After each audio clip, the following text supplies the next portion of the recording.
Good afternoon, basketball fans. My name is Caden Barnhart, and you are watching C-Team Basketball here on Hornet Studios. Tonight, your starting lineups will be for your visiting Valley Center Hornets.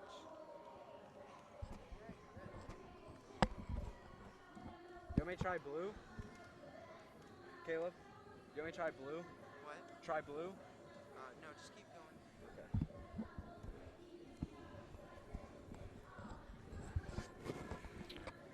Where are you positioned? Yeah.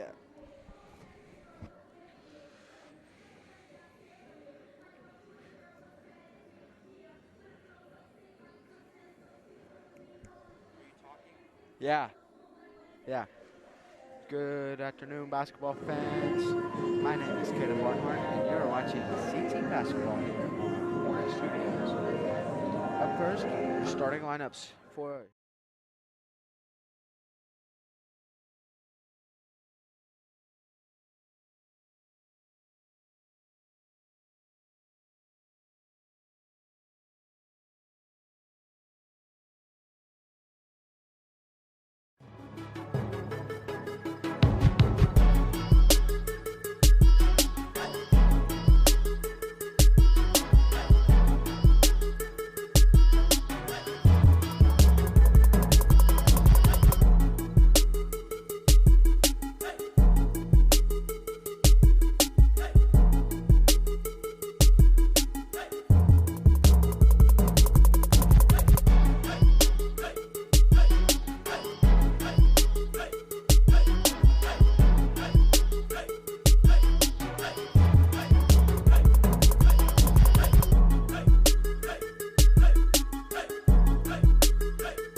Miss Caden Barnhart, and you are watching C-Team Basketball here on Hornet Studios. Tonight, your basketball contest will be between your visiting Valley Center Hornets and your Eisenhower Tigers. To start the game off, your Valley Center Hornets, will get the ball to start off. They, it seems to be your starters for Valley Center tonight is number 5, Natalie Webb, number 1, Kaylee Kissinger, number 10, Lily Timmons. Nice pass there down low. Number 10 drives up for free throw, will be no good. And it's going to be a jump ball on the floor, Eisenhower ball.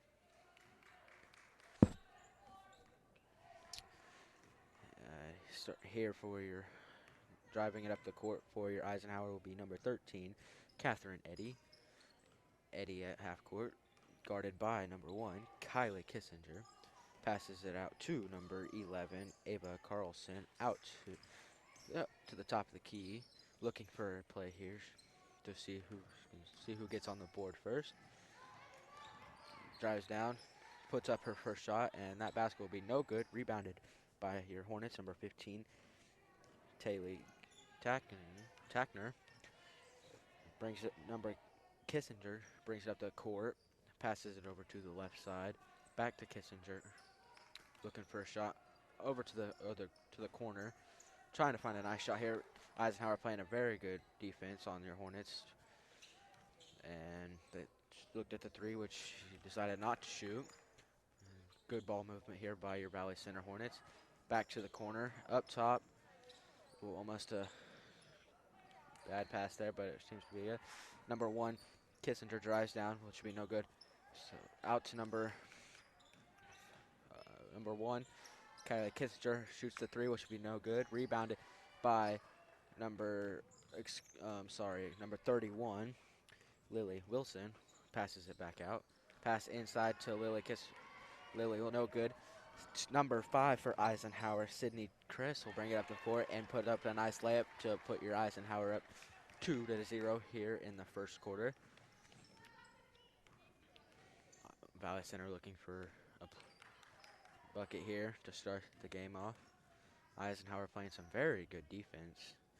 Over to the corner wide open, which will not take her shot. Trying to find open down there, up there. Back out to the corner, looking for someone to go down. Drives in, thought about it, no good. Number 1, Kylie Kissinger takes the three-point shot, will be no good. Rebounded by number 5, Sydney Kress. Passes it out to number 4, Mia Brewer, who brings it up the court. Number 13 had an open shot there, decided not to take it. Not almost a steal there by Kissinger for your Hornets, but it will remain Eisenhower ball. Eisenhower has some good ball movement here to start the game off. Valley Center also has got some great defense here so far. Almost a steal there by Kissinger, which she will knock it out of bounds. It will remain Eisenhower ball. And checking in here for your Tigers, number 51, Leah Wilkerson, for number 11, Ava Carlson. Mia Brewer passes it in, finds a women down low. Back up top, trying to find a play to run here. Good ball movement. Great defense by your Hornets. And out top to the corner, number 13, Catherine Eddy, with the three-point shot will be no good. Remains knocked out of bounds. It will remain Eisenhower ball with 4.5 minutes to go here in the first quarter. Out to the corner to number 4, Mia Brewer. Take the three-point shot, no good. Number 5 for your Hornets, Natalie Webb, brings it up the court and passes it back up top to set up their play. Down low to number 10, Lily Timmons. Go up for a shot, which will be no good. And down low to number 51, Leah Wilkinson for your Eisenhower Tigers. They'll make the shot. Your Tigers will now lead 4-0 here in the first quarter. Valley Center still trying to look for their first shot of the evening. And drives down number 5. Pass, steal here by Eisenhower to number 5, Sydney Kress. Kress brings it up the court, passes it out to the corner to number 13, Catherine Eddy with the shot, no good, and it'll be a bucket for your Tigers. Your Tigers leads here 6 quarters with a timeout. Valley Center will be back in a few seconds after these commercials. We are dedicated to helping families celebrate the lives of their loved ones. Each creation contains a small amount of cremains, capturing the essence in a swirl of color and ashes, sealed forever within beautiful art glass. Ash weights provide a unique and beautiful way to hold and treasure your memories while honoring the spirit.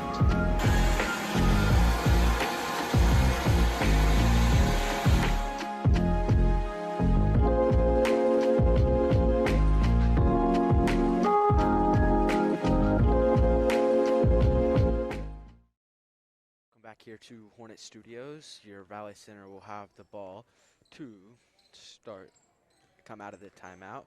Still looking for their first shot of the evening. And she passes it over to number 15, Taylor Tuckner. Well, stolen by number 5, Sydney Kress. Kress passes it out to number 13, Catherine Eddy.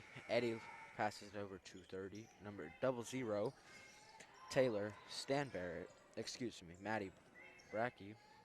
Over to number 13, Catherine Eddy. Over back to Stanberry. Stanberry looking for a shot here. Eddy here with the three-point shot, and three-point shot by number 13, Eddy, for your Eisenhower. Eisenhower leads 9-0 to start this game off. Valley Center brings the ball up the court. Pass down low, no good. Out of bounds. Eisenhower ball. Checking in here for your Eisenhower will be number 45, Lena Matthews. For number 23, I believe. Yes, 20. Carly Ford.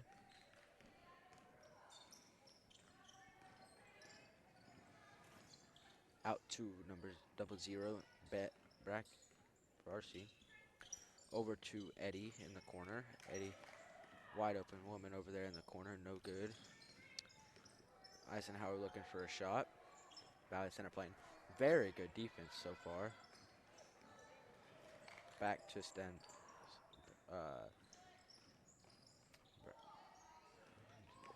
Number out passes it up to the top of the key to number 5, Cress. Cress will take the 3-point shot, will be no good. It will be your Valley Center Hornet ball. So Kissinger will bring it up the court.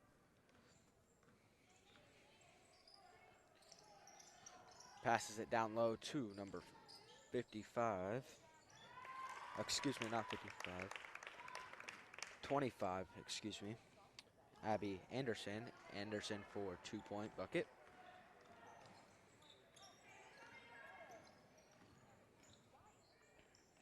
Double zero here with the ball. She drives down the court, passes it out to the corner. Number 13, Eddie. Eddie for 3-point shot will be no good. And it would be Eisenhower rebound.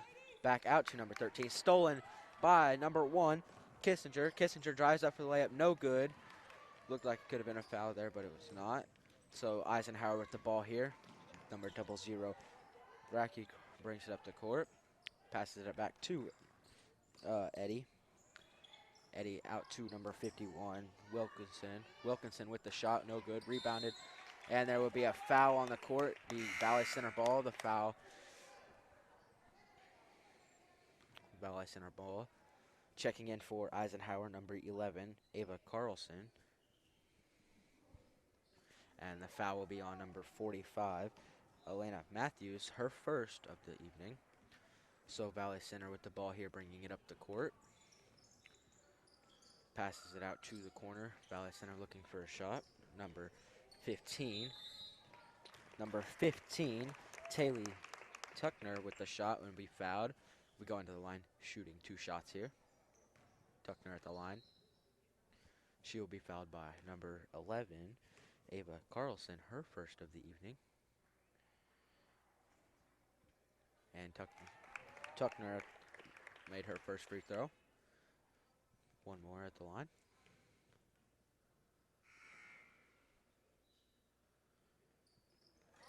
And Tuckner will make both of her shots. The score will now be 9-4 with 29 seconds to go here in the first quarter. Number 13, Eddie brings the ball up the court. Passes it out to Buckner, over 251. Wilkinson. Wilkinson shoots the 3-point bucket. Wilkinson for 3. Valley Center has the ball here in the corner. Passes it down low to number 25. And a foul on the court. Be foul on the floor, so it'll be Valley Center ball out of bounds on the baseline. The foul will be on number 45, Matthews, her second of the evening. Valley Center ball. And passes it in to number 25, Abby Anderson. Abby Anderson with the shot, no good. Anderson with her rebound, puts up another shot, no good. So the score here at the end of the first will be 12-4. Eisenhower leads. We'll be back here in a few moments after these commercials.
And welcome back here, basketball fans. You are listening to Hornet Studios between your matchup between Valley Center and Eisenhower.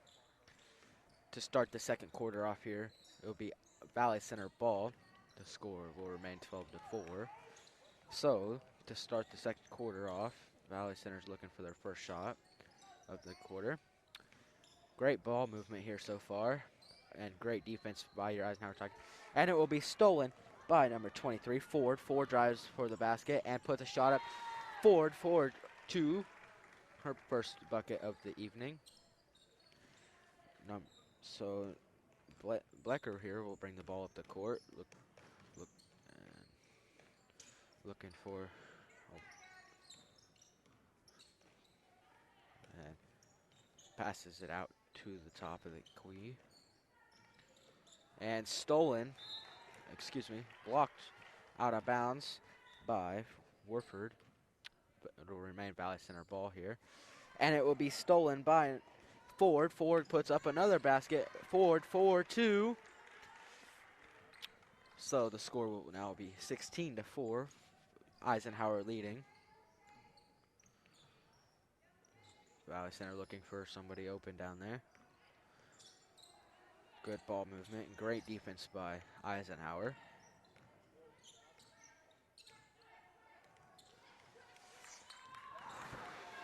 Trying to find something to do here. Passes it over to Boyer. Boyer's looking for a shot. No good. Passes it back down.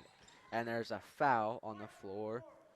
The foul will be on Eisenhower number 4, Brewer. Her first of the evening. Checking in for your Hornets will be number 10, Lily Timmons. For number 24, Carson Holloway.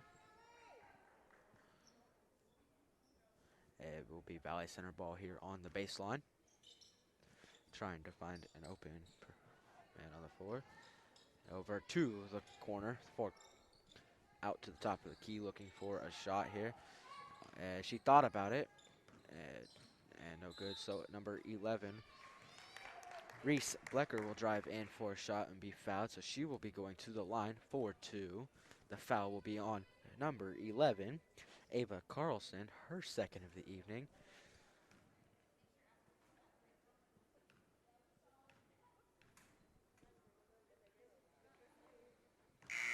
Her first shot is good. Checking in for the Tigers will be number 51, Wilkinson, and for your Hornets, number 31, Wilson. At the line for one more. Her first one was good. And second shot will be no good, so it will be Eisenhower ball. Eisenhower brings it up the court, looking for a shot. Passes it out to the corner to number Wilkinson. Ball will be shoot the three, no good, so it will be Eisenhower ball out of bounds. Eisenhower ball here out of bounds on the baseline. And passes it down to the block 2. Far passes it back out to the top of the key. Thought she had the shot, but it was not. So it passes back out to the top of the key. Into Wilkinson. Back in to number 24. Far for the 2-point bucket. Valley Center with the ball here. Trailing 18-5 with 5.5 minutes to go in the second. And Wilson will put up the shot and will be no good, so it will stay with Valley Center. Checking in for your Hornets is Kissinger for number 3, Boyer. It will remain Valley Center ball. Throws the ball into bounds. Oh, 31. Wilson with the shot, no good, so it will be Eisenhower ball. Eisenhower bringing it up the court. Half court. Up to the top to Ford. Ford back to the corner. Trying to find a play here. Open back. Out to the corner. Back to Ford. Ford passes it out to Wilkinson. Wilkinson 4-3. Will be no good. Rebounded by Eisenhower. Back to Wilkinson. Out to the corner to Ford. Ford looks for a shot. no good. So it passes it up to the top of the key to Warford. Warford goes in for the shot, no good. Rebounded by Valley Center. It will be a foul on the court. So it will be Valley Center ball.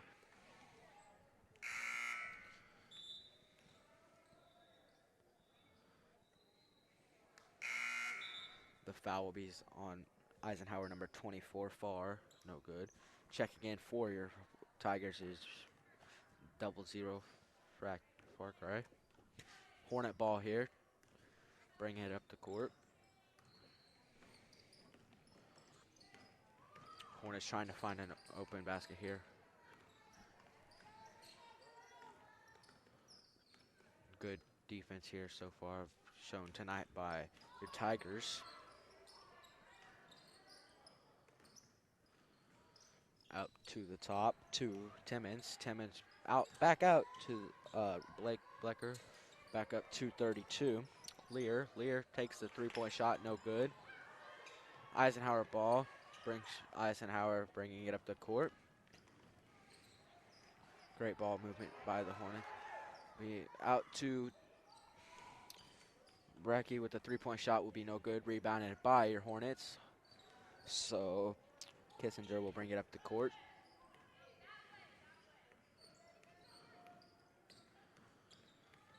And stolen here by Wilkinson. Out to over to Crease, excuse me, and will be knocked out of bounds by Eisenhower. So it will be Valley Center ball. So Valley ball here in the second quarter with 3 minutes and 40 seconds to go. 18-5 is your score. And Valley's wide open shot there for Valley Center will be no good. Knocked out of bounds by Eisenhower. It will remain Valley Center ball.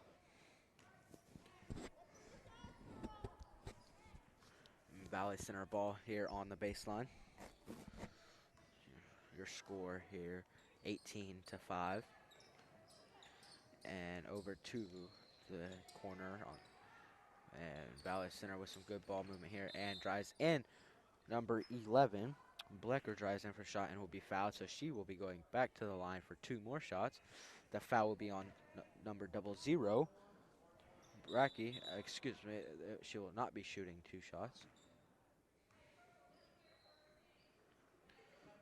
Lining up for her 2 shots. And we'll see how she does here. So far she's made almost all of them. So she shoots here at the line. And she makes her first. She does not make her first one. So it will be Eisenhower ball. Eisenhower out to number 5, Sydney Kress. Kress out to back to Kress, out to 00. Over to Ford. Ford shoots a 3-point basket. 3-point basket for Ford. Valley Center ball now here, bringing up the court. Valley Center. Eisenhower with some great defense here so far this evening. Valley Center's also has some good ball movement and some great defense. And Valley Center looking for a shot here. Passes it out to the corner. She thought about it, but passes it back over. And over to the corner.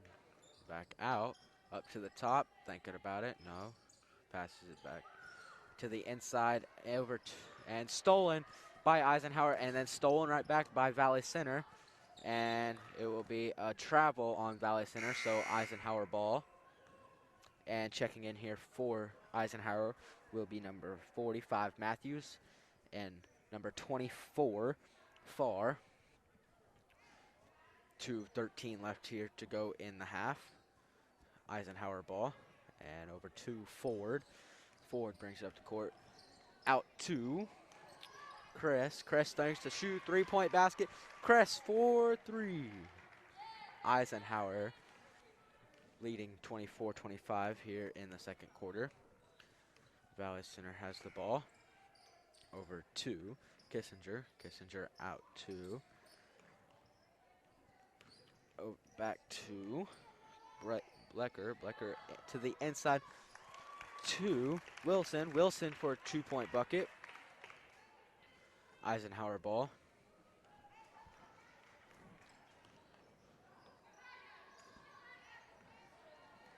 And Valley Center.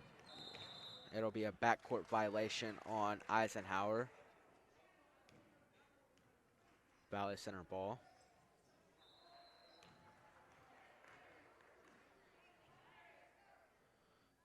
Valley Center ball here with 1:24 to go in the second quarter. So that will have Blecker bring it up the court. Guarded by Ford. And nice screen there. Passes it out to Kissinger. Kissinger shoots the 3-point basket. Will be no good. Rebounded by Eisenhower. So Ford will bring it up the court.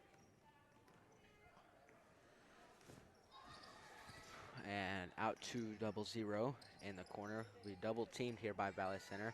And she will almost lost it out of bounds, but passes it over to Crease. Crease over to Ford. Ford drinks it with a jump shot, and it'll be no good. Rebounded by Blecker. Blecker brings it up the court for your Hornets. Trying to find a shot.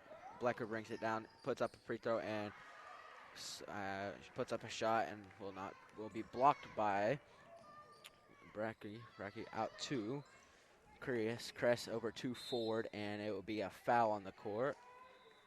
Foul on. The foul will be on Valley Center number 10, her first. Checking in for Valley Center will be number 5, Natalie Webb.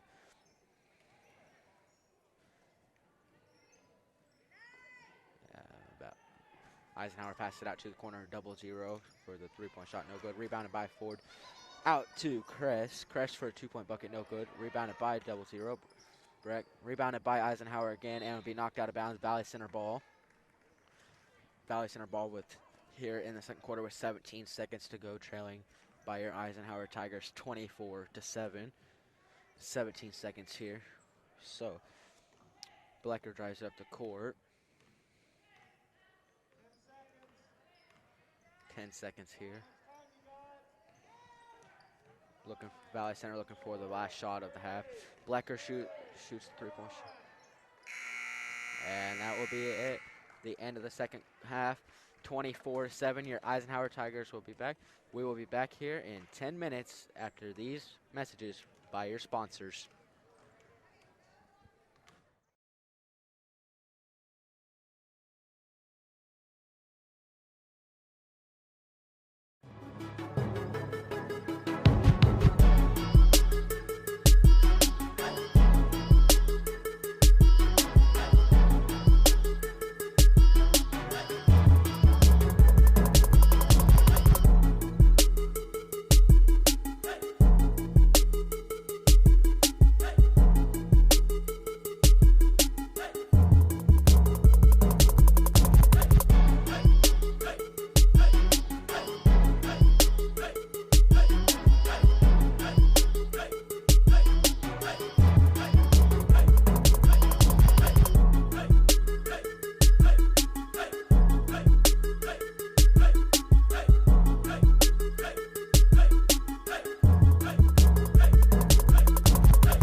We are dedicated to helping families celebrate the lives of their loved ones. Each creation contains a small amount of cremains, capturing the essence in a swirl of color and ashes, sealed forever within beautiful art glass. Ash weights provide a unique and beautiful way to hold and treasure your memories while honoring the spirit.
Eisenhower's playing tremendous defense, and Valley Center just needs, all the Valley Center needs to do is find some open people, move the ball around a little more, and make some better plays.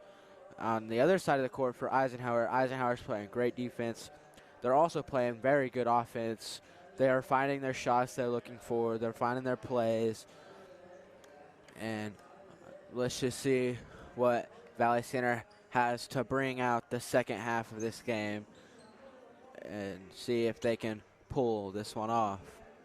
So to start off your second half, it will be Eisenhower ball. And they to start the game off. So Eisenhower with the ball here. And looking for their shot of the half. And great defense by Valley Center so far. Out to the top of the key, over to 11, Carlson. Carlson looks for a shot over to Brewer. Brewer with the ball here. Back over to Carlson. Carlson looking for the shot. Out to number 13. 13, Eddie. Eddie with the shot will be no good. So will be Valley Center ball here, bringing it up the court. And passes it out over, and it will be Webb with the ball here, out to Thatcher. Thatcher drives in for the shot, and Thatcher for the 2-point bucket. It will be Eisenhower ball here. It seems to be that Eddie will bring the ball up the court over to 11. Carlson, she won't catch the ball, so it'll be out of bounds, so it will be Valley Center ball here. And she passes it in to Thatcher. Thatcher brings it up the court. And looking for their play. Over to Webb. Webb out to Anderson. Anderson over to Thatcher. Thatcher shoots the 3-point bucket, and Thatcher for 3. And it'll be Eisenhower ball now. The score will be 24-12 here in the third quarter. Great defense here by your Hornets. Back over to Far out to 11. Carlson out to 13 forward.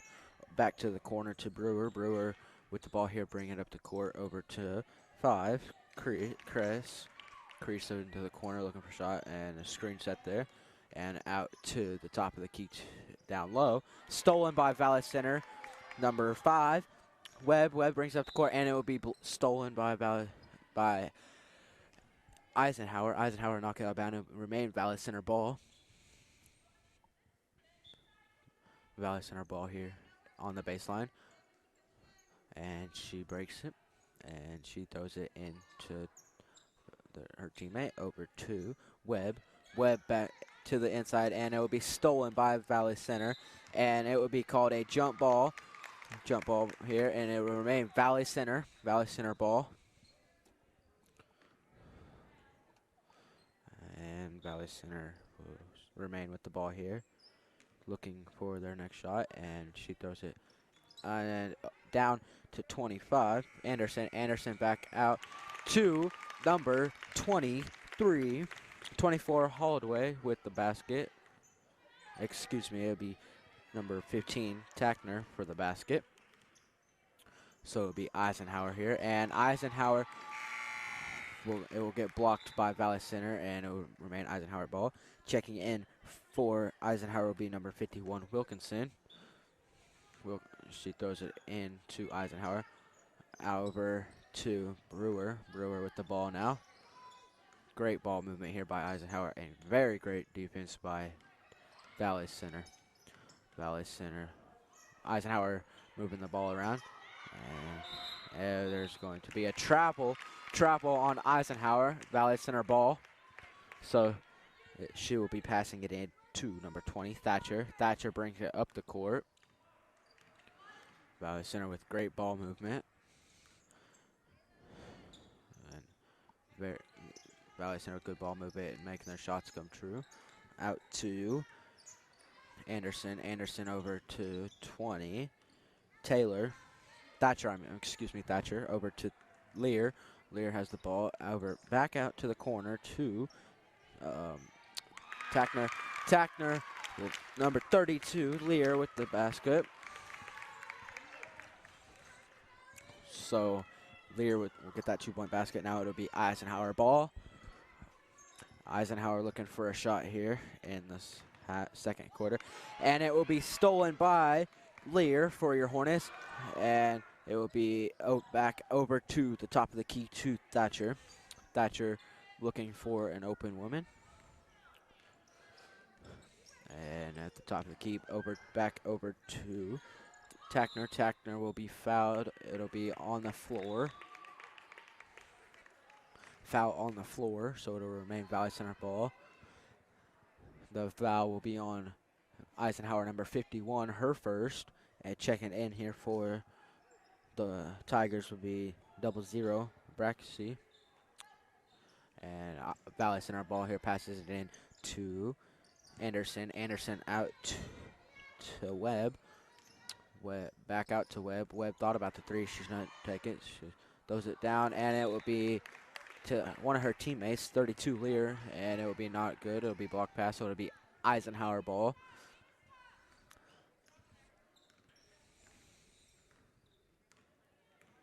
Eisenhower ball here, and it tipped by number 15, Tackner. Tackner will not. It'll still remain Eisenhower ball out to the corner. Great ball movement here by Eisenhower, and Wilkinson with the 3-point shot. Wilkinson for 3. So it will be Valley Center ball. Thatcher with the ball here, passes it over to Tackner. Over to 25, Anderson. Anderson out, and she thought about it. So up to Lear at the top of the key. Back out to Webb.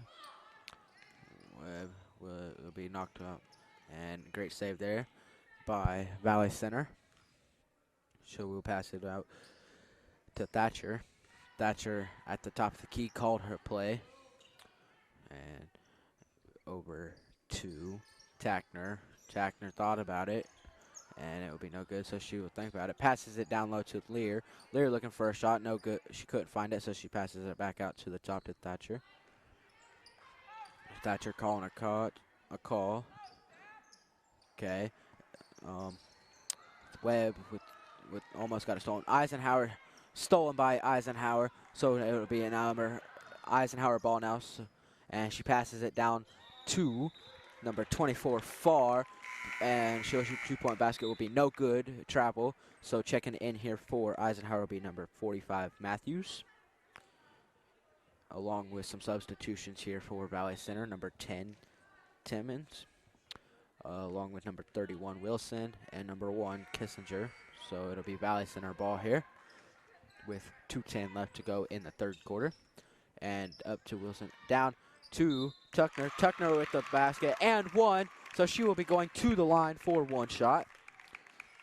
The foul is going to be on Eisenhower, number 45, her third of the evening.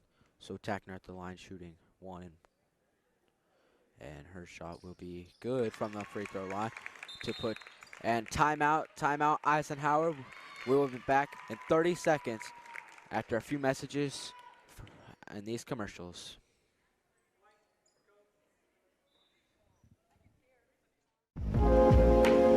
We are dedicated to helping families celebrate the lives of their loved ones. Each creation contains a small amount of cremains, capturing the essence in a swirl of color and ashes, sealed forever within beautiful art glass. Ash weights provide a unique and beautiful way to hold and treasure your memories while honoring the spirit.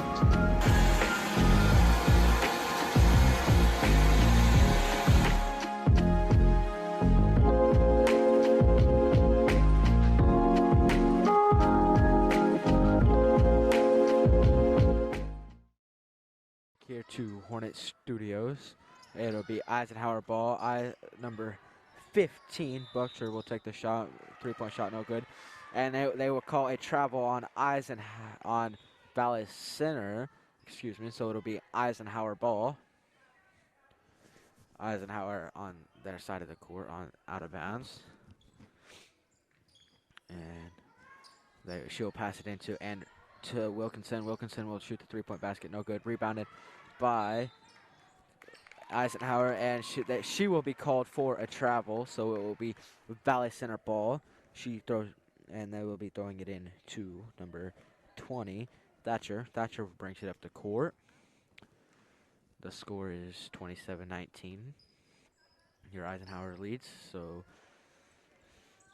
and it will be a foul on Valley Center, number 10, her second. Checking in for your Hornets will be number 24, Carson Holdaway. So Eisenhower ball here. Eisenhower has some very good ball movement. Out to, and it will be passed over her head, so it will be Valley Center ball. Valley Center with some great ball movement so far here this quarter. Great ball, great defense by Eisenhower as well. And Eisenhower's also had some very good ball movement as well. So, over to the corner, over to Timmons. Timmons back out to Thatcher. Thatcher over. Nice save by Valley Center. And her foot was, they called it out of bounds because her foot was on the line, so it'd be Valley Center ball.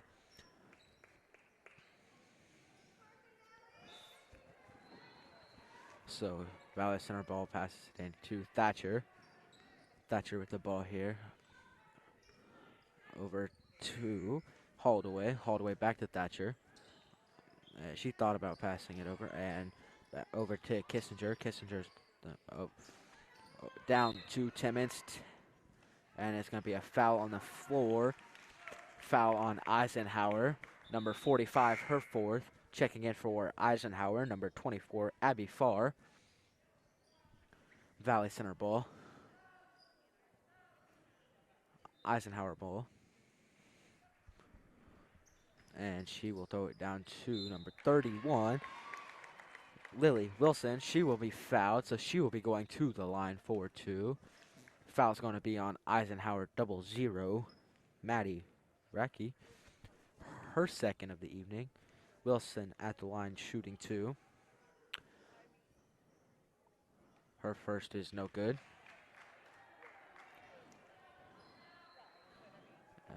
Wilson at the line. And checking in for Valley Center will be number 3, Boyer.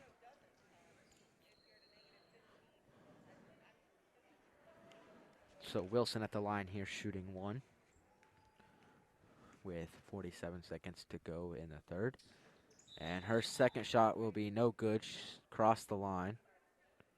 Line violation, so no point for Valley Center. So it would be Eisenhower ball.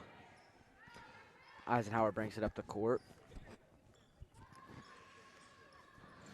Over to the corner. Down to Wilkinson. Wilkinson over to number 24. Far for 2-point bucket. So Valley Center here with the ball. Valley Center looking to put some points on the board here. Some more points on the board here. They have had a very great quarter so far. Over to Timmons. Timmons over back to Kissinger. Kissinger brings it to the top of the key. Down to Wilson. Wilson shoots a 2-point bucket and will be fouled. Kissinger will be going to the line for 2 more shots. Foul is going to be on Eisenhower number 0, Maddie Brackey, her 3rd of the evening. Wilson at the line shooting 2. Her first shot will be no good. At the line for 1 more.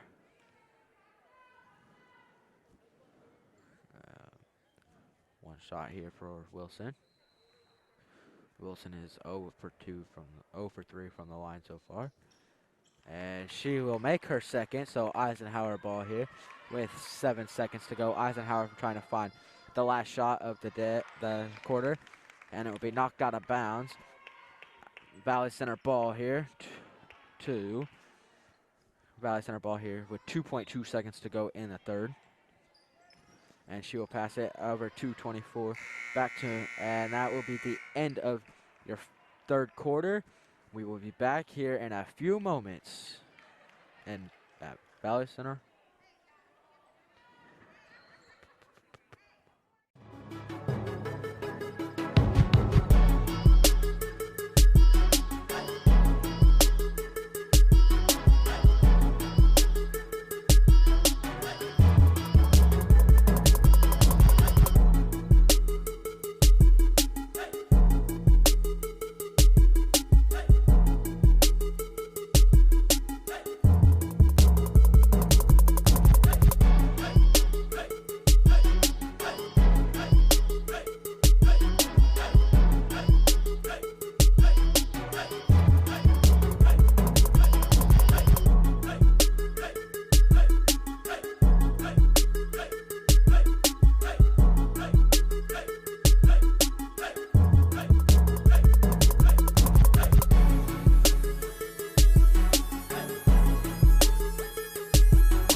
Here to Hornet Studios. You are watching Valley Center Hornets go up against your Eisenhower Tigers.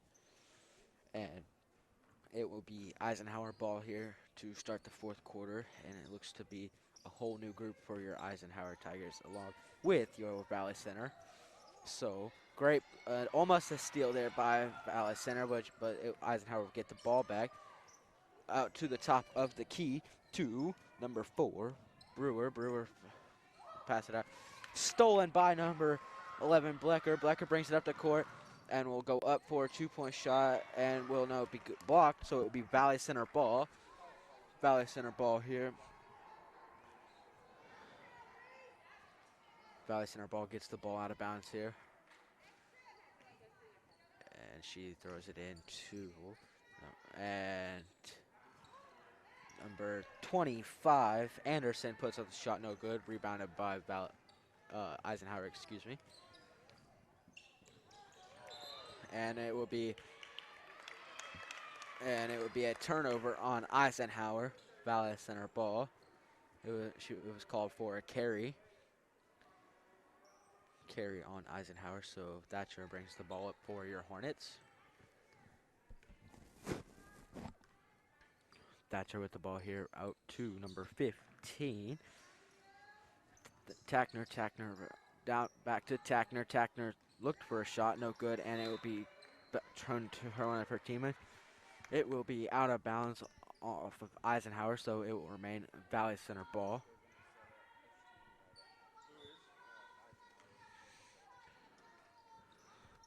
It'd be Eisenhower ball. Out to Thatcher. Thatcher shoots 3-point basket, no good. Rebounded by Eisenhower. Eisenhower with the ball now with 6:50 to go here in the final quarter. And it will be a block on by Valley Center number 15, Tackner. So it will remain Eisenhower ball.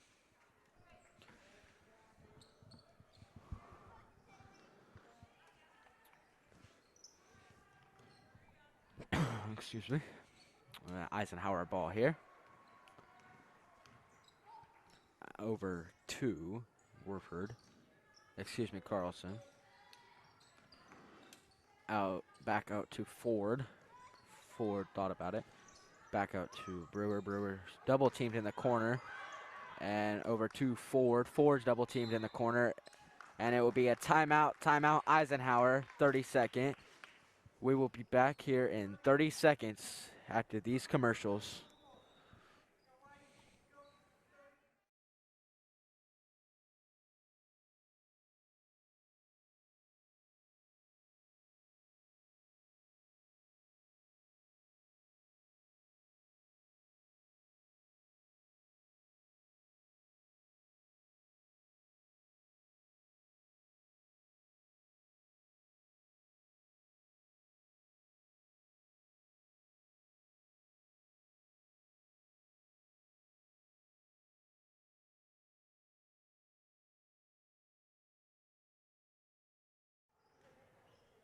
And we welcome you back here to Hornet Studios. I am Caden Barnhart. It will be Eisenhower ball here in the fourth quarter. Eisenhower leading Hornets 29-20. Back to Ford into the corner. Ford shoots a 3-point basket, no good. Rebounded by Hornets number 20, Thatcher. Thatcher out to number 11, Blecker. Blecker drives up court, back out to Thatcher. Thatcher out. Back over to 11, Blecker. Blecker thought about it.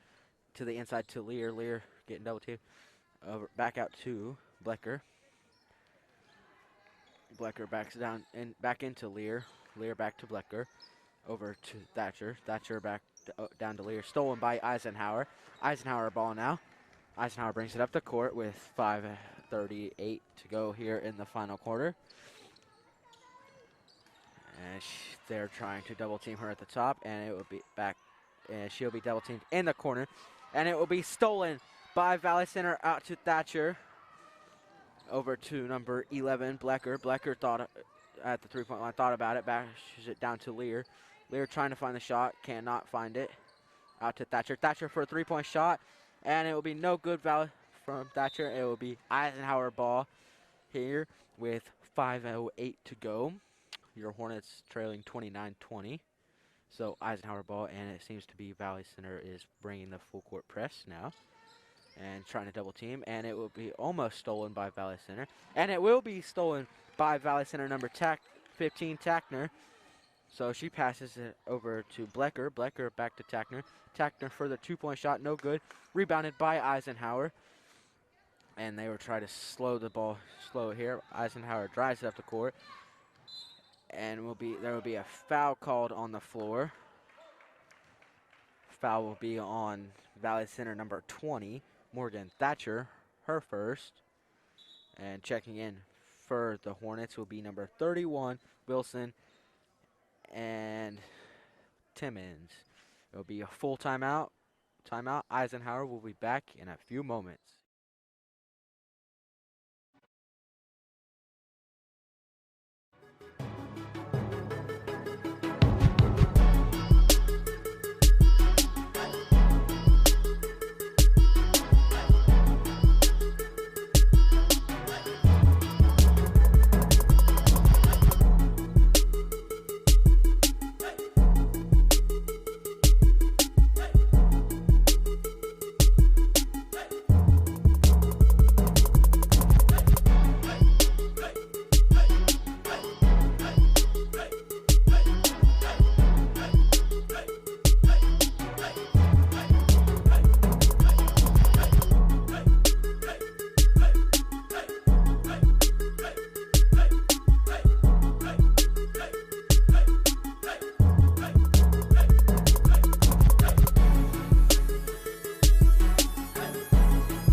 welcome you back here to Hornet Studios. It will be Eisenhower ball here in the fourth quarter after that timeout. So, 2 will pass it out to 0-0. And it will be stolen by Valley Center, number 15, Tackner. Tackner takes up the 2-point shot, no good. Rebounded by Eisenhower. It will be a called jump ball. It will remain Valley Center ball. Valley Center will get the ball on the baseline. So she breaks and will pass it over to number 11, Blecker. Blecker for the 3-point shot. Bleckner for 3. And they have the full court press on here with 4.5 minutes to go. And Thatcher here trying to double team her in the corner. And it will be, and they almost stole it there. And it will be a timeout. It'll be timeout Eisenhower.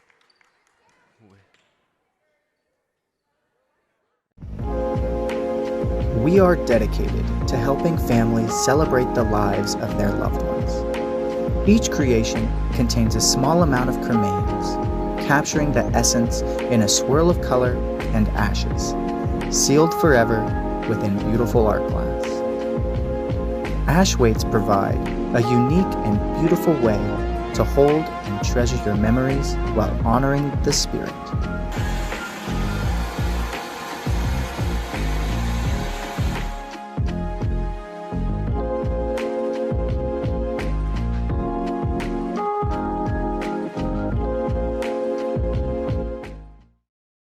And we welcome you back here to Hornet Studios. I am Caden Barnhart. And after that timeout from Eisenhower, it will remain Eisenhower ball. Eisenhower, Valley Center with some great ball movement. And it will be stolen here by Valley Center Thatcher. So Thatcher brings up the court with 4 minutes to go here in the fourth quarter. Thatcher looking for a shot. Pass it over to Tackner. Back to Thatcher. Thatcher at the top of the key calling a play. And they're trying to double team her. And nice screen there. And Tackner with the 3-point shot will be no good. Rebounded by number 11, Blecker. Blecker with no shot. And it would be jump ball. Jump ball will be called Eisenhower favor. So it will be Eisenhower ball. Valley Center will remain in this full court press. Over to 0-0. Back to Ford. Ford brings up the court. And stolen by Blecker. Blecker brings it up the court. Goes up for the shot. And will be fouled. Will be on the floor. Fouls on 0-0. Brecky, so she will be going to the line, shooting 2. Number 11. Blecker at the line here, shooting 2. Her first one is good for your Hornets. That'll put your score at 29-24, 3.5 minutes to go here in the final quarter. Blecker at the line for her second. And she is 2 for 2 from the lines now. So Valley Center will still remain in the full court press. And Ford with the ball, bring it up the court over to Wilkinson. Wilkinson with the 2-point shot, no good. Rebounded by Eisenhower. Back out to Wilkinson. Wilkinson for a 3-point shot, no good. And it will be out of bounds. Valley Center ball with 3 minutes and 15 seconds to go. 2-possession game here. Thatcher brings it up the court.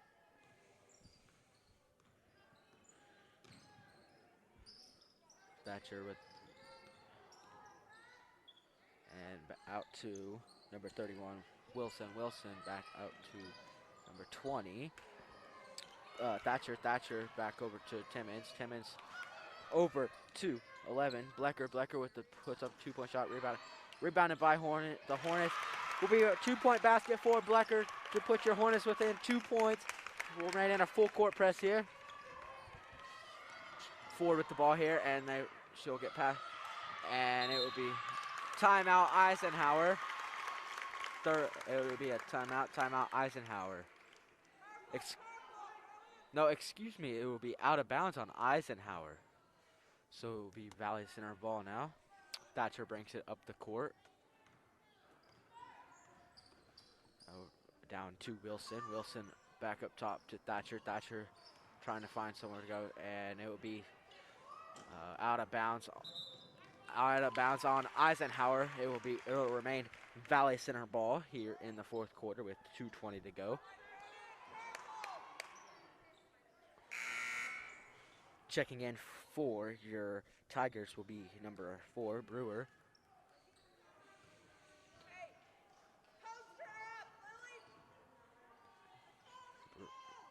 Tuckner at the line.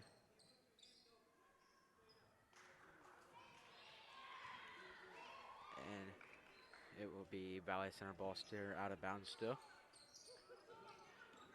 She passes it down to Wilson, and it will be out of bounds by Valley Center. It will be Eisenhower ball. Eisenhower ball here. Over to Ford, back out to Brewer. Brewer brings it up court. And Hornets trying to stop the ball here. Great ball movement by Eisenhower. And very great defense by your Hornets. Out to the corner to Ford. Out 3-point line. Thought about it. Back out to Wilkinson. Down to number 10, Warford. Warford back out to Brewer. Brewer trying to find someone. Back over to Wilkinson. Over to the corner to Ford. Ford thought about it. She drives in for a 2-point bucket, and it will be no good. Rebounded by Valley Center. So number 15, Tackner will bring it up the court now. She passes it over to Thatcher. Thatcher up top of the key. Trying to find somebody.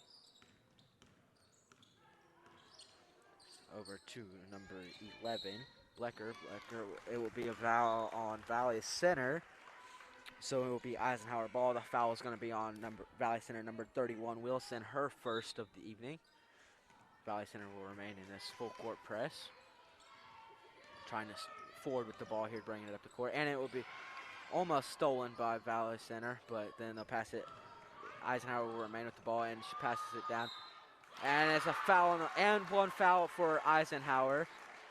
Number 24, far for the 2-point bucket and one.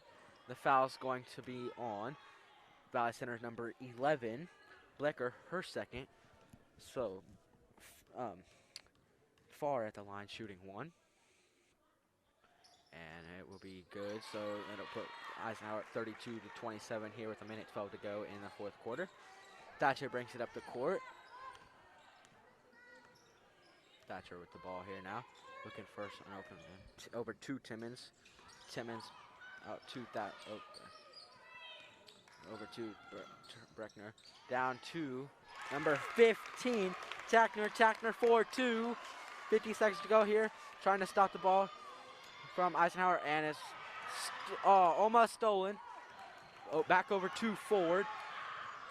Ford over to Wilkinson. Wilkinson back, stop out to the top, over to, and Eisenhower will have the ball up top. Brewer back over to Ford. 27 seconds here, and there's going to be a foul on the floor. Foul is going to be on Valley Center, number 20. Thatcher, her first of the evening. Ford on the side, getting ready to throw it in. She throws it into Wilkinson. Wilkinson over to 24, and it's going to be a foul on number 31, Wilson. Wilson's second foul of the evening. Eisenhower will get the ball out of bounds. Over to Ford, guarded by Thatcher. 16 seconds to go here, and there's going to be a foul on the floor. Foul on number 20, Thatcher, her second of the evening. Number 23, Ford, going to the line for 2 shots.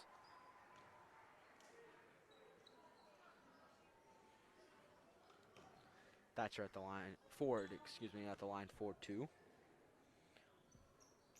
Her first is good, so she'll be at the line for one more.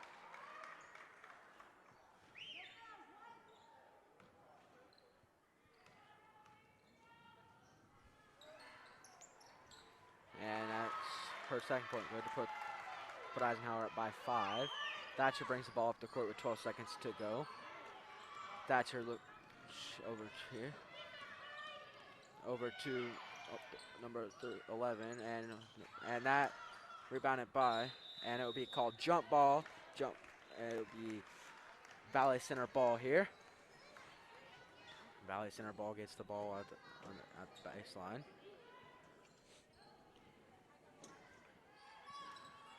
Valley Center pass it over, and that will conclude your C-Team girls basketball game here on Hornet Studios. We'll be back here in a little bit for your varsity girls basketball game, so stay tuned.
A cold night here in Goddard, Kansas. I'm Caleb Rose, joined alongside by Austin Koash.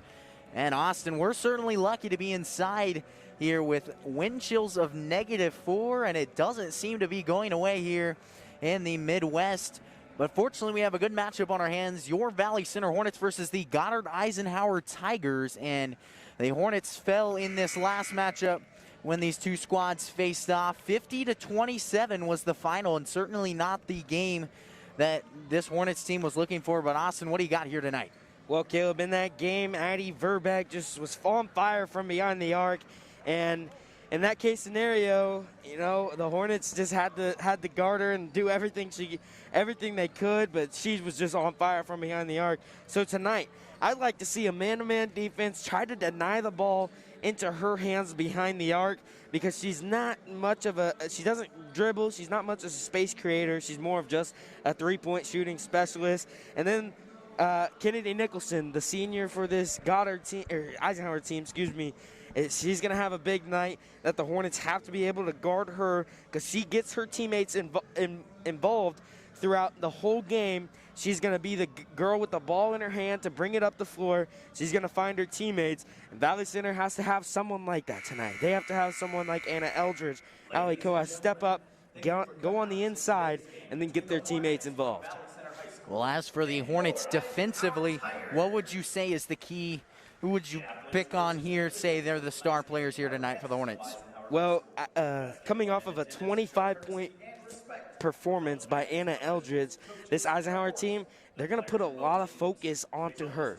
And then Ali Koash in the last game, she didn't have as much as that good game we've seen. She's the leading scorer on this team. So Eisenhower doesn't 100% know her capabilities. So if you're the Hornets, Koash, Eldridge is going to get a lot of attention, but Koash and Olivia Needens, Hallie Britton, who we've only seen, we know can score, but we've only seen over 20 points from her once. And so there's a lot of different key factors that this Eisenhower team doesn't know about, and the Hornets have to be able to use some of those players. And if you can get Hallie Britton on fire from behind the arc, or Koash or Eldridge, or really this team, they can be a scary sight. Well, right here, the starting lineups for the Valley Center Hornets. Number 4, Anna Eldridge. Number 10, Hallie Britton. Number 15, Ali Koash. Number 20, Olivia Needens. And rounding us off, number 30, Kelsey Kinneberg. Those are going to be your starting lineups tonight for the Hornets. And as for the Goddard Eisenhower Tigers, starting us off, number 3, Mackenzie Henry. Then number 11, Peyton Ryan. And next up, number 23, Addie Verbeck. Number 24, Keela Respress. And rounding us off, number 25, Kennedy Nicholson. You talked about her and then Verbeck, both starters here tonight for the Tigers. And Austin, homecoming tonight here in Goddard Eisenhower. What do the Hornets need to do right here, right now, to start off this game to hopefully spoil this homecoming? Well, Caleb, they need to start out fast. And what I mean by fast is you don't have to run the floor, you don't have to turn the ball over, but do not become stagnant in tonight's game, because we saw that Kennedy Nicholson and this Eisenhower defense was able to tip the passes, tip the ball, run the floor, and that's why they got that big lead. Reminder, in the first half of this first meeting between these two teams, it was a very close game, Caleb. And then in the second half, their third quarter mainly, this Eisenhower team, they outscored the Hornets almost by 20 points in one quarter. So Valley Center, you got to start out, keep the ball in your possession, but do not become stagnant on offense. Make sure everyone's moving, everyone's doing their part. They did that in their last game, and that's why, especially against Goddard, that's why they won that game. Well, and the biggest part of that non-stagnant offense was the fact that they were able to force turnovers, Austin. So here are the Hornets on their first possession. Certainly some early movement. It's Britton from the corner, and it's through an early three from Hallie Britton. And that's what I said, Caleb. Kennedy Nicholson's going to try to do that same thing for the Tigers. Ali Koash, she drove in with the left hand, got it to where the defense had to help, and it was just a simple three-point shot by the good shooter in Hallie Britton. So right here come the Tigers. An early offensive possession, and it is Nicholson. On over to Ryan. Okay, Caleb, the Hornets going to come out in a man-to-man defense. They're going to switch. They're going to help. And this is what the boys team does it so well. Verbeek with the ball right now. She's going to be switched on. The Hornets just got to keep up this defense. Right now they're playing solid. And if the Tigers want to play behind the three-point arc tonight the whole time, they're going to let them. And an off-the-mark three-point shot coming from Verbeek. And on the board is Anna Eldridge. This is where the Hornets can't become stagnant right now. They're doing a good job to keep cutting. But when they get the lead, they got to run with it the whole time. So here is Needens up top. A mere minute and a half through this first quarter. 3-0 is your score after the Halliburton three. Inside is Kinneberg from the short corner. Kick out to Needens. Nothing there. You know, the Hornets just reset right there, but it was a good job by Kinneberg to drive in.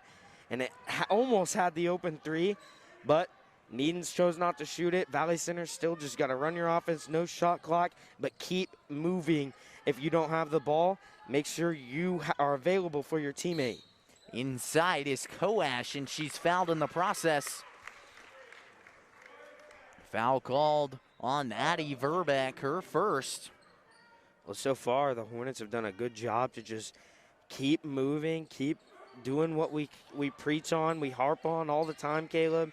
And this Eisenhower defense, they're going to get some tips on balls and stuff like that, but they're going to get tired at some point. Well, inside, missed layup from Verbeek. Here comes Koash in transition. Here's that fast play you talked about, Austin. Inside is Eldridge. Over to Kinneberg. And a left-handed layup. It's through. Right there, the Hornets, Koash, she got the rebound. She pushed the place. It was actually a 3-on-2 situation, but no matter what, this defense from the Tigers is a zone defense, and if they don't get back in time, the Hornets, no matter what, just push the pace. Something will come about it right there. Kinneberg, nice job. So here's Nicholson. Looking there is Henry, and then it's Ryan. Thought about the three. Some outside movement here from the Tigers. Trying to pick and roll, not there. Henry over to Nicholson. And another three-point shot, that time from Nicholson, and it's off the mark. A Respress rebound. And inside, Verbeek will be fouled. And I believe they'll get Halliburton on that one. A tough call. And looked like a charge to me, but tough play taken by Halliburton. Well, Olivia Needon, she was in position. Britton, she just tried to reach in there, try to get the ball. Unlucky call, but just it's still. We've seen it in the last two games from this Hornets team. It's just been the effort. The effort is a totally different team. And we're coming down to crunch time, Caleb. Only 4 games left, counting this one. And then the Hornets, 2 out of the games, or 3 out of the 4 games, including this game, is against top 10 teams in 5A. And so they're going to have their hands full, and if they can pick up 1 to 2 more wins by the end of the season, that's going to help them so much heading into sub-state. Well, off the fingertips of Kinneberg there. It's picked up by Needens from Britton. Not there. Aboard by Koash. And the putback is through. 7-0 for your Hornets. Well, Valley Center, you're up 7-0, but you can't come complacent. And the Hornets right now, they're doing everything they need to do defensively. They're doing a good job. This Tigers team is a little bit unsettling right now. They just don't feel comfortable, and the Hornets just have to keep that up, because if the Tigers can hit a few shots, then they start feeling comfortable. Cross-court passes here from the Tigers. Well, and you talked about a very great ball game in the first half of this last matchup between these squads, and the key is consistency here for the Hornets. Inside is Mackenzie Henry, knocked away by Koash in transition. Koash and Eldridge 2-on-1, and a left-handed layup off the mark. Jump ball called, and it is Tigers' possession. Well, that right there, Koash did miss the layup, but Kennedy Nicholson, she did her part on the defensive side just by scaring Koash, and it was almost a stutter step by Nicholson to make sure she didn't foul, but then affect the shot in a way. And that's an AAU basketball player. She's going to be playing college ball, And she's someone we looked at in this game that the Hornets need to be able to stop, and she's doing it on the defensive side like she did in the last game. That's just a good play right there by her, but Koash got to finish that. Well, right there, a foul call. Checking in while you were talking, Austin. Taylor Burkholder and Carly Dameron, and then for your Hornets, Macy George and Anna Oliverson. Shooting 2 here is Carly Dameron.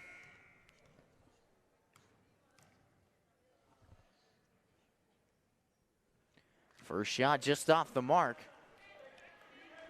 And still no points on the board here for the Tigers. Well, after a made bucket, this Hornets, or excuse me, it was just a stoppage of play. The Hornets, they started playing their press defense, which I like. I like the aggressiveness. That time it didn't work, and if Eisenhower can keep breaking it, the Hornets have to get out of it. But right there on that possession, I like just the ability for this team to have the opportunity to try to get the steals on that last possession. Well, right there, a missed opportunity by Burkholder in transition. Here comes George on the baseline. A spin move by Oliverson off the mark, and aggressive board there by Eldridge. So here's Koash up top. A 3-2 defense scene here from the Tigers. Well, a 3-2, what does that leave open? It leaves the inside where the Hornets want to find the ball. They just got to be able to move the ball around the arc fast enough to where the ball can go on the inside and the defense isn't there. Well, right there, a takeaway by Dameron off the tipped pass. Up top here is Verbeck. She's guarded by Kinneberg. And it's Ryan here. On over to Nicholson from deep. Off the mark there on a board by Kinneberg. Pushing the pace. Here comes Koash. 1-on-2. And not able to finish there. A block called on Nicholson. Well, and that right there, it was Kinneberg who was underneath. Great box out. And the ball fell into their hands. Push the pace. Find the outlet pass. Koash got free throws now. Well, there is Koash on her first. Not there. Needens checks in for Kinneberg.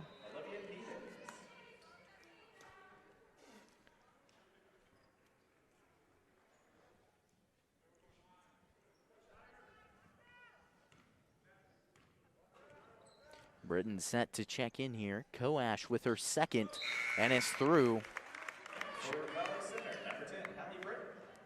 Well, an 8-1 lead for this Hornets team. Couldn't have started out better, but there's 2 minutes, 30 seconds left. If this one wants to be not put away, but just for a solid, comfortable spot for this Hornets team, they got to be able to put a little bit more points on the board because we know these Tigers will be able to score at some point in the game. Well, there it is right there. Dameron with her second bucket on the night. The first was the point-breaking free throw. So here are the Tigers. It's George from the wing, or excuse me, the Hornets. And Eldridge traveled right there. So Tiger ball. Well, I see a lot of Hornets do this, Caleb, and it's the little hop step when they catch the ball. It's the natural instinct, but one of the biggest parts to never get a travel called on you because of that is to do the little hop step when the ball's in the air. And the biggest way to fix that is go to the ball. Don't let the ball come to you. That's when the ball gets stolen. Go to the ball. Well, right there, Dameron, 5 points on her resume so far. 140 remains in the first. And we'll see if the Hornets have an answer. A mere 3 points separate the teams. And good cross-court passes here. Here's George. Over to the corner, Britton. And a knock away by Nicholson. 2-on-2 here. And she'll hold it out. A good pass inside and not there. Burkholder is fouled from behind by Britton. Well, now Eisenhower's doing exactly what the Hornets did to them in the early going, except for Valley Center, it was more the guard play. Right now, it's the big girls on the inside creating opportunities for Eisenhower. Well, the first free throw is good from Burkholder. Kinneberg and Hayden check in for the Hornets.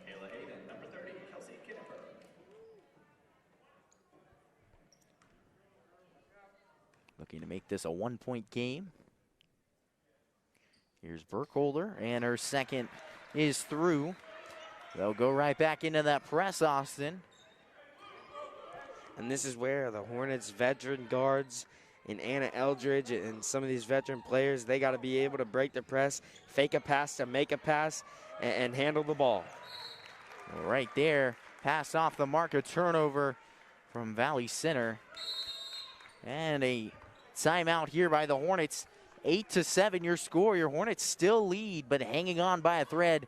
We'll see you back here at Hornet Studios in just a minute. Parents' biggest worries is letting their teen get behind the wheel of a vehicle. That's why getting professional, personal instruction is so important. The Wichita Driving School is licensed by the state of Kansas and offers the most classes per month of any driving school. With the most students trained in Wichita last year, it's obvious students and parents like Wichita Driving School for the convenience and professional one-on-one instruction.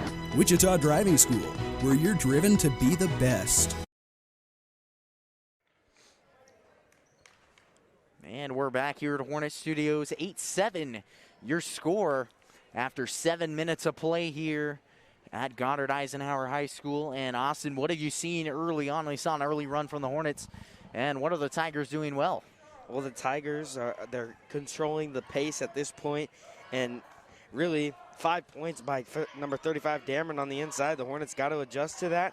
And it's kind of hard to play against a team when you got a big girl on the inside who can score the ball and then shooters from the outside. But that's a good possession right there from the Hornets. Michaela Hayden did a good job to guard her on the inside and then eliminate the easy bucket by getting a double team down there. Kinneberg with a pass over to Georges, knocked away. 30 seconds remain here in the first. Short time for the Hornets. Well, Caleb, this is what the Hornets, this is what the Eisenhower team did to the Hornets in the first game. Is what they did was they got every ball, they got a hand on every ball. They were tipping a pass, and it was able to create steals. This is why they're a very good team and top ranked in 5A. Not the top ranked team, but in the top 5 of this 5A. And so this Eisenhower team, they know what they're doing. The Hornets have played a good first quarter up to this point, and just like to see some more points on the board in this last going, gain the momentum, get the momentum back in their hands before the second quarter. Well, here is Needens holding it out. 7 seconds. It's Eldridge up top looking to take the last shot of the quarter. George looking for it. Pass over to Hayden. Last second, no shot there. So 8-7 is your score after 8 minutes of play. We'll see you back here at Hornet Studios in just a minute. We are dedicated to helping families celebrate the lives of their loved ones. Each creation contains a small amount of cremains, capturing the essence in a swirl of color and ashes, sealed forever within beautiful art glass. Ash weights provide a unique and beautiful way to hold and treasure your memories while honoring the spirit.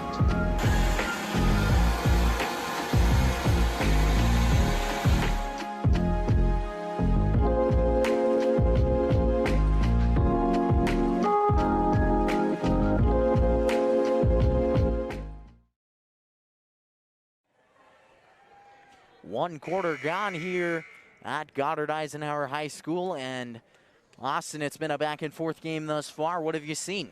Well, the Hornets started out in control with the pace. They were getting their hands up on defense, creating turnovers, and it was very evident that the Hornets wanted to win this game. And then the Tigers, they were doing the same thing on defense. They didn't get the fast break points that the Hornets did, but they were able to use Dameron on the inside, who has 5 of the 7 points. Well, here are the Tigers. They'll start off the second quarter with possession. Up top here is Verbeck. Gets it to Nicholson. Hornets still running their man-to-man defense. And I like this move. Keep running the man-to-man defense. Just know when the ball's inside that the Hornets gonna have to double team. And that's right there. Front the pass. Good job by the Hornets. And a travel called on Kinneberg. Like you said, what a play there by Michaela Hayden to force the turnover. A senior and hasn't been a starter so far this year, but certainly has had an impact on this squad. Here's Verbeck at the wing, guarded by Kinneberg. Over to Peyton Ryan from deep. Off the mark there, and a board by Koash. That was a good job by the Hornets. Little lack of communication right there, but Peyton Ryan's shot was a little bit affected by Rachel Edwards closing out on her. And just eliminate the second chance opportunities. The Hornets have done that well. That's why they still hold the lead, as Tigers team could have made it a run and got the lead, but Hornets have done a good job to eliminate those second chance opportunities. Well, right there, a pass knocked away. It's Hornet ball from the baseline. A lob into Kinneberg from three-point range, not there. And what a board by Burkholder, so here come the Tigers. Ryan running the point. A quick pass over to Nicholson. Here's Verbeck. Burkholder guarded by Needens. And a right-handed drive. Nicholson with a good pass on over to Dameron, and an and-one opportunity. Well, we talked about Nicholson. She can drive in. She going all the way down. She got great defense by Coash, but then somehow got the pass to Dameron, who's been the catalyst for this Eisenhower team. She has 7 opportunity to score 8 points on the game so far and match what the Hornets have done herself. Well, Dameron standing at 6'1" and just a freshman for this Eisenhower team. She'll knock down the end one opportunity, and so the Tigers go up by 2. Sakura Smith checks in for the Hornets, and heading to the bench is Needens.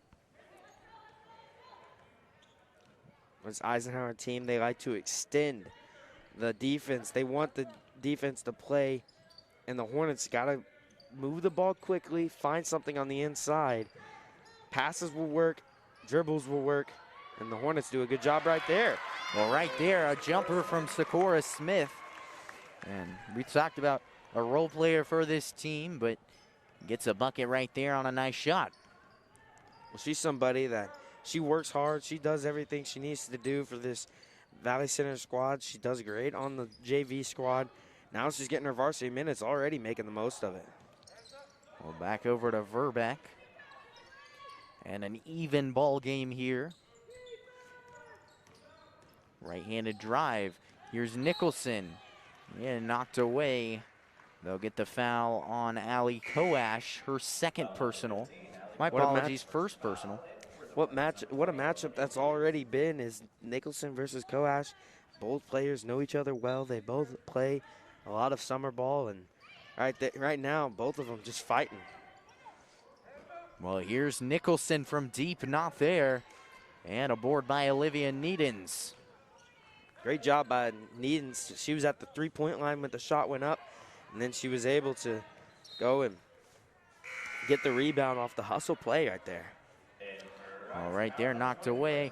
Checking in is Kyla Respris. Eisenhower's going to go with the bigger lineup. They got Dameron and Respris in. Valley Center got to guard the paint when they're on defense, and then on offense, be able to shoot that 3-ball, get the inside shots, because 2 girls like that on the inside, it's going to be hard to get those layups. Well, Respris standing at 6 foot and Dameron at 6'1". Certainly going to be a matchup inside, and a board came from Henry. So here come the Tigers. Look at that, the 2 players at the blocks, guarded by Kinneberg and Smith. But this is going to be tough for the Hornets. Austin, how do you say they fix it?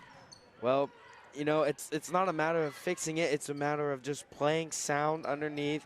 The Tigers, they're going to use both big girls underneath because that's what they want to do. That's why they're in there. And so Valley Center just got to limit it. Michaela Hayden showed it best. Make sure you front the pass. If you're 1 pass away, try to knock that ball out. Well, inside, knocked away by Coash, and here's Nicholson inside. What a move, and it's Respris who has the bucket. Well, that's why Respis and these big girls inside, that's why they're able to get points, because the guard play for this Eisenhower team, starting with Kennedy Nicholson, has been very good all season. Well, kick out there to Coash, not there, and a board by Dameron. Here comes Nicholson pushing the pace. And here are the Tigers. It's Respris out up top. Burkholder running the point. She's guarded by Rachel Edwards. A pick and roll here from the Tigers, and it's back out to Dameron. Halfway through this second quarter, Tigers lead by 2, loose ball. And a timeout called by the Tigers. So we will see you back here in just a minute. To Valley Center, a beautiful, friendly community just 9 miles north of downtown Wichita. Come discover Valley Center and take a walk through historic downtown. Check out unique restaurants, shop at locally owned businesses, or play around at Valley Point Golf Course. Valley Center is building on its proud heritage while welcoming new ideas, new businesses, and new families. Valley Center will exceed your expectations. Discover Valley Center, an incredible place to call home. So welcome back here to Hornet Studios. 12-10 is your score. And we're halfway through this second quarter. Austin, what have you seen thus far in the second? Well, the Tigers, they're going to use their big girls on the inside. Right now it's just Respers in, but they're not hitting their three-point shots like they did in the first game, which makes Valley Center have the opportunity to guard the three-point arc and try to get some of those steals, guard heavily. But what they have to do is also guard the paint, because right now that's where Eisenhower is making their money. Well, a missed layup there, and it's Eldridge. She traveled in transition. And the Hornet fans not happy about that one. Here are the Tigers. Leading them down is Kennedy Nicholson. After a missed layup came from Mackenzie Henry.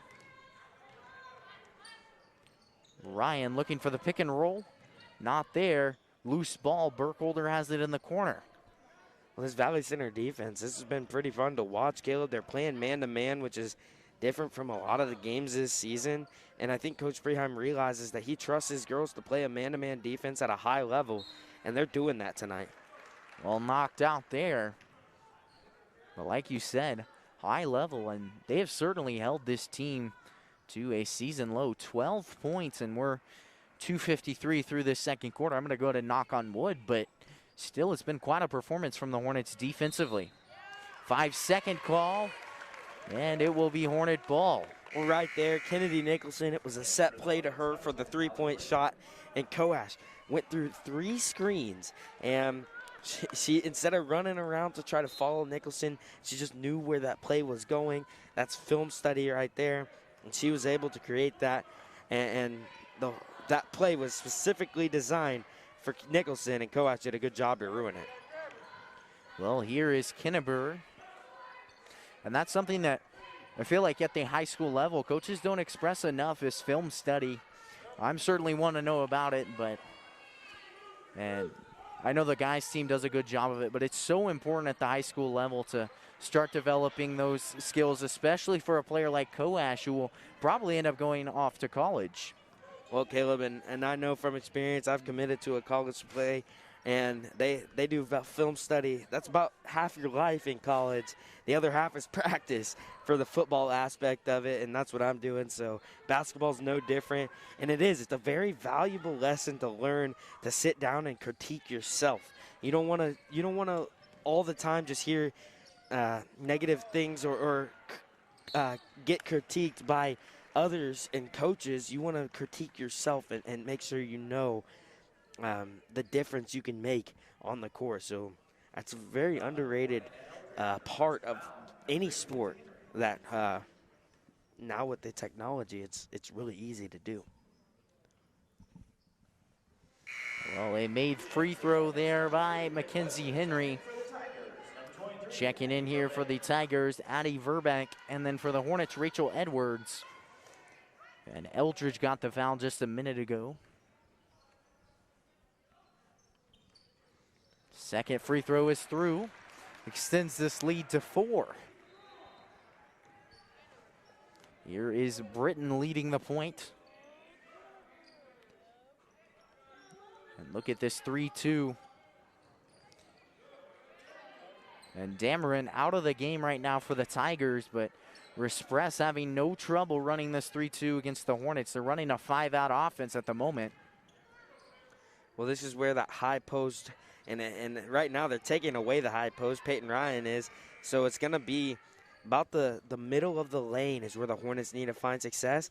But the only way to do that is to be able to pass the ball at an efficient rate around the arc. Well, a missed shot right there and a foul called. I believe they got, excuse me, not sure who they got on that one. Olivia Needens. And so it'll be a 1-and-1 after the Hornets' 7th team foul. Well, usually when the Hornets offense is this stone cold, the other team, whoever it is going on a run. While it's been a run, it hasn't been too many points, and the Hornets in good shape. They can get a few buckets in this final minute, be able to run the floor. They can go into halftime with some momentum and not down very many points. Well, here is Kinneberg. Well, in Austin, they've certainly stuck with it. The problem is going to be the second half if the Hornets are able to stay consistent inside, and a block called on Respress. So Kinneberg will head to the line shooting 2.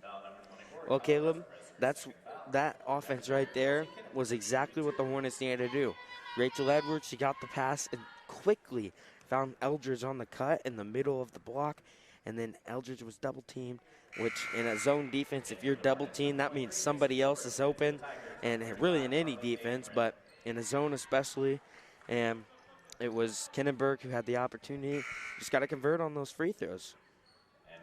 Well, checking in here is Sakura Smith and Macy George, and then in is Carly Demerin in for Respress. 52 seconds remaining here in the half. Kinneberg on her second free throw. So here is Peyton Ryan, 45 seconds. A good move by Nicholson, left-handed layup, it's not there. A kick out, Verbeck from deep, off the mark, and it's grabbed. Here are the Tigers up top, Verbeck here. Well, the Hornets, they've had their opportunities to get the rebound and get some points on their end. Right now, just Eisenhower doing a good job to keep possession of the ball, and right as I was about to say that, they turn it over. Well, Coas checks in. But now, Austin, I assume you take the last shot with 16.5 seconds. Oh, 100%, Caleb, as the offense has been stone cold here in the second quarter. And if you can get a shot off, whether it be a 2 or a 3-point shot, I would honestly go for the 2-point shot, but a 3-point shot's worth it.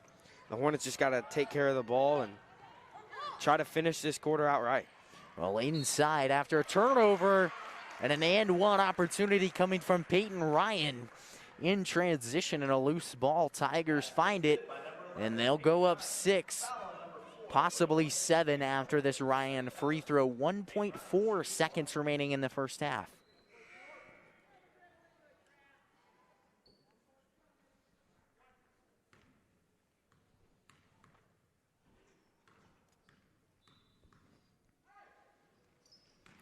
And that free throw good.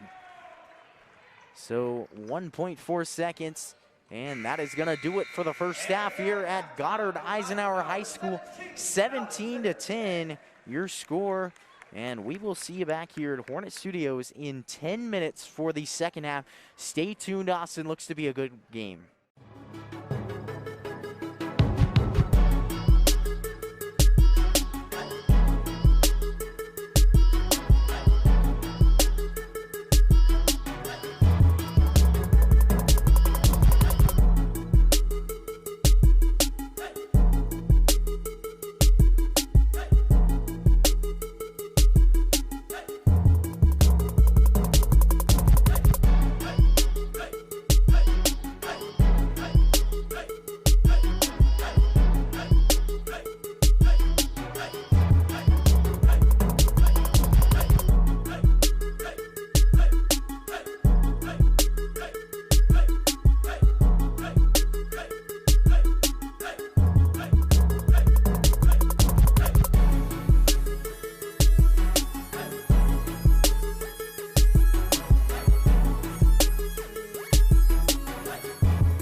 Welcome back here to Hornet Studios. I'm Caleb Rose, joined alongside by Austin Koash. 17-10 your score after one half of play. And Austin, we saw a great run early on from the Hornets, and then they struggled in the second half of that first quarter and the second quarter as well. What would you tell them right now if you're Trent Preheim? Well, Caleb, the first quarter, the reason they got out to the lead was because they pushed the ball in transition, and they were able to create turnovers. And right now, and you know, Koash and Eldridge do a great job to push the floor, but when the ball's not in their hands, they slow it down a little bit. And the Hornets, whoever it is, get the ball into a ball handler's hands and push the pace, because this defense, when they get set up, we see what they do. They try to trap, they try to stunt, and do different things. And Eisenhower is a very good team at that, and that's what they do well.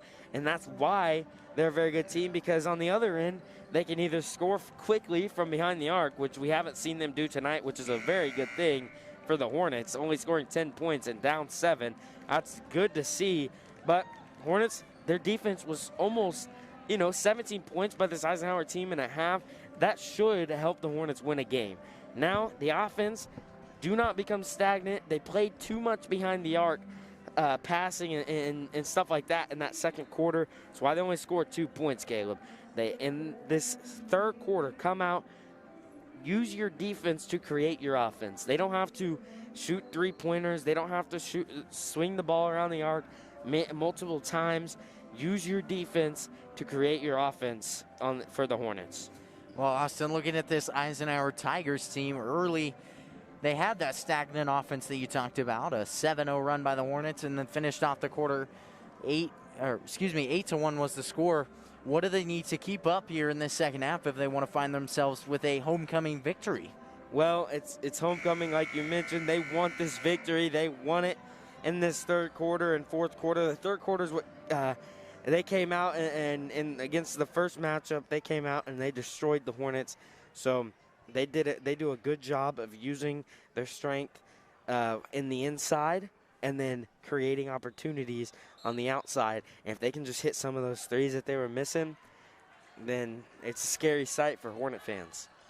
Well, here are the Hornets. Their starters on the floor right now are Britton, Eldridge, Koash, Needens, and Kinneberg. And then for the Tigers is Henry, Ryan, Verbeck, Respress, and Nicholson. So right there, a foul called. And foul called on Peyton Ryan. Well, the Hornets right there got the pass outside, and it was a straight, immediate cut to get the ball in the inside. And that's what they did in the first half. That worked. Well, here is Koash. Bounce passed on over to Eldridge. And thought about the shot was Kinneberg. Inside, kick out to Eldridge. Tiger fans want to travel there. And from the corner, Koash off the mark. And a board by Verbeck. Well, the Hornets just got to convert on some of those shots. That was a great offensive possession, as 3 Hornets were open because of the penetration on the inside. Just can't convert. And, that's been the story of the game so far, with only scoring 10 points. But at some point, one of these two teams is going to start breaking things open offensively. Well, right there, a missed layup off the hands of Ryan and a foul called. I believe they got Ryan as well. No, my apologies. Mackenzie Henry. First personal foul. Already 2-team from the Tigers in the second half. Here comes Koash conducting the offense. You see a 1-3-1 here, Austin. Kinneberg over to Eldridge. A good pass on over to Britton. Hornets working it around the arc. Kinneberg playing in the paint and the high wing.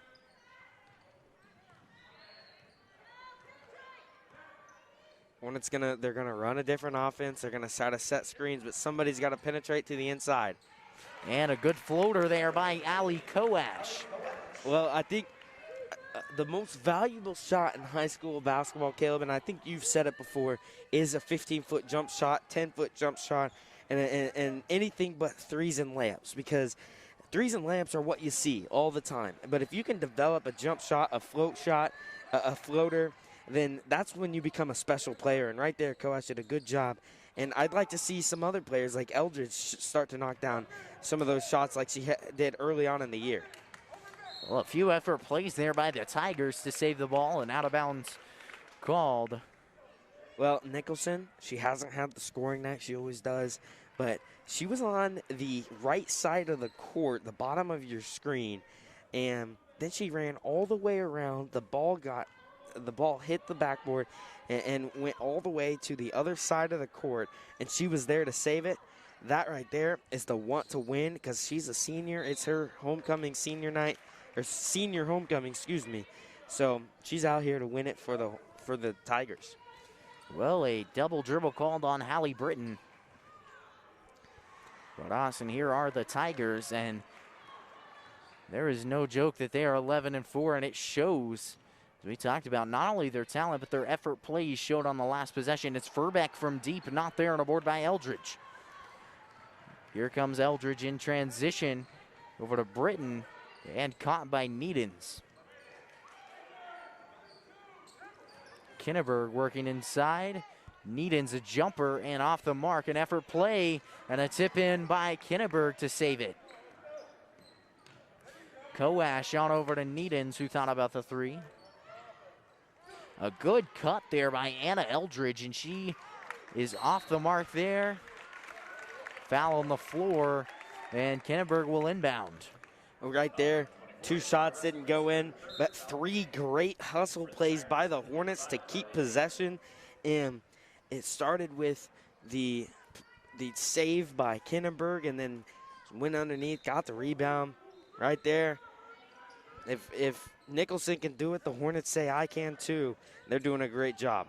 Inside, Euro step is Eldridge. And Ryan barely able to save it, but she's called on the double dribble.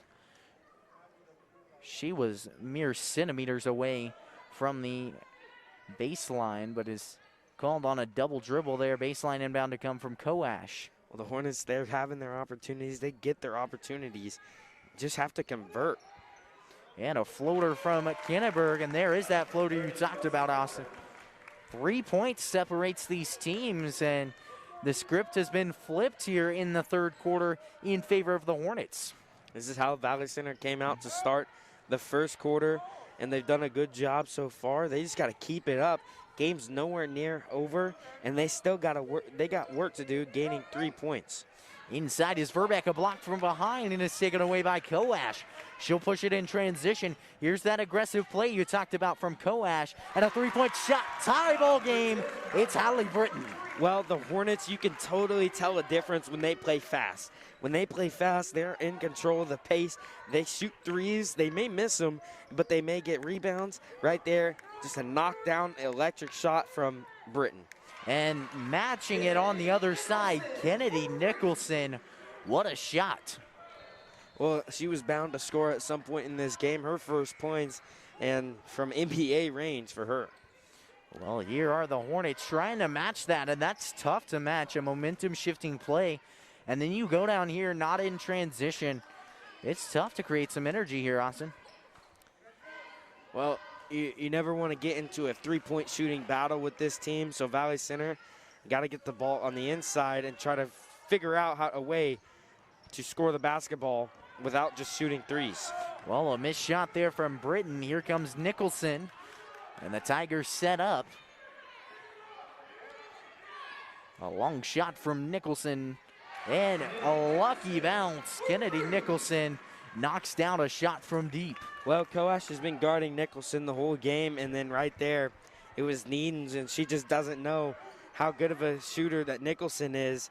And so Coash needs to stick like glue onto Nicholson for the rest of this game because she's going to feel herself. She's starting to feel herself. Here is Verbeck across the paint, and a foul called. Dameron was fouled hard and fell down in the middle of the play. Not sure what happened there. Or my apologies, they'll get the foul on Carly Dameron. Oliverson checks in for the Hornets. Eldridge did a great job to just go for the ball, and ended up Verbeck and Dameron ran into each other.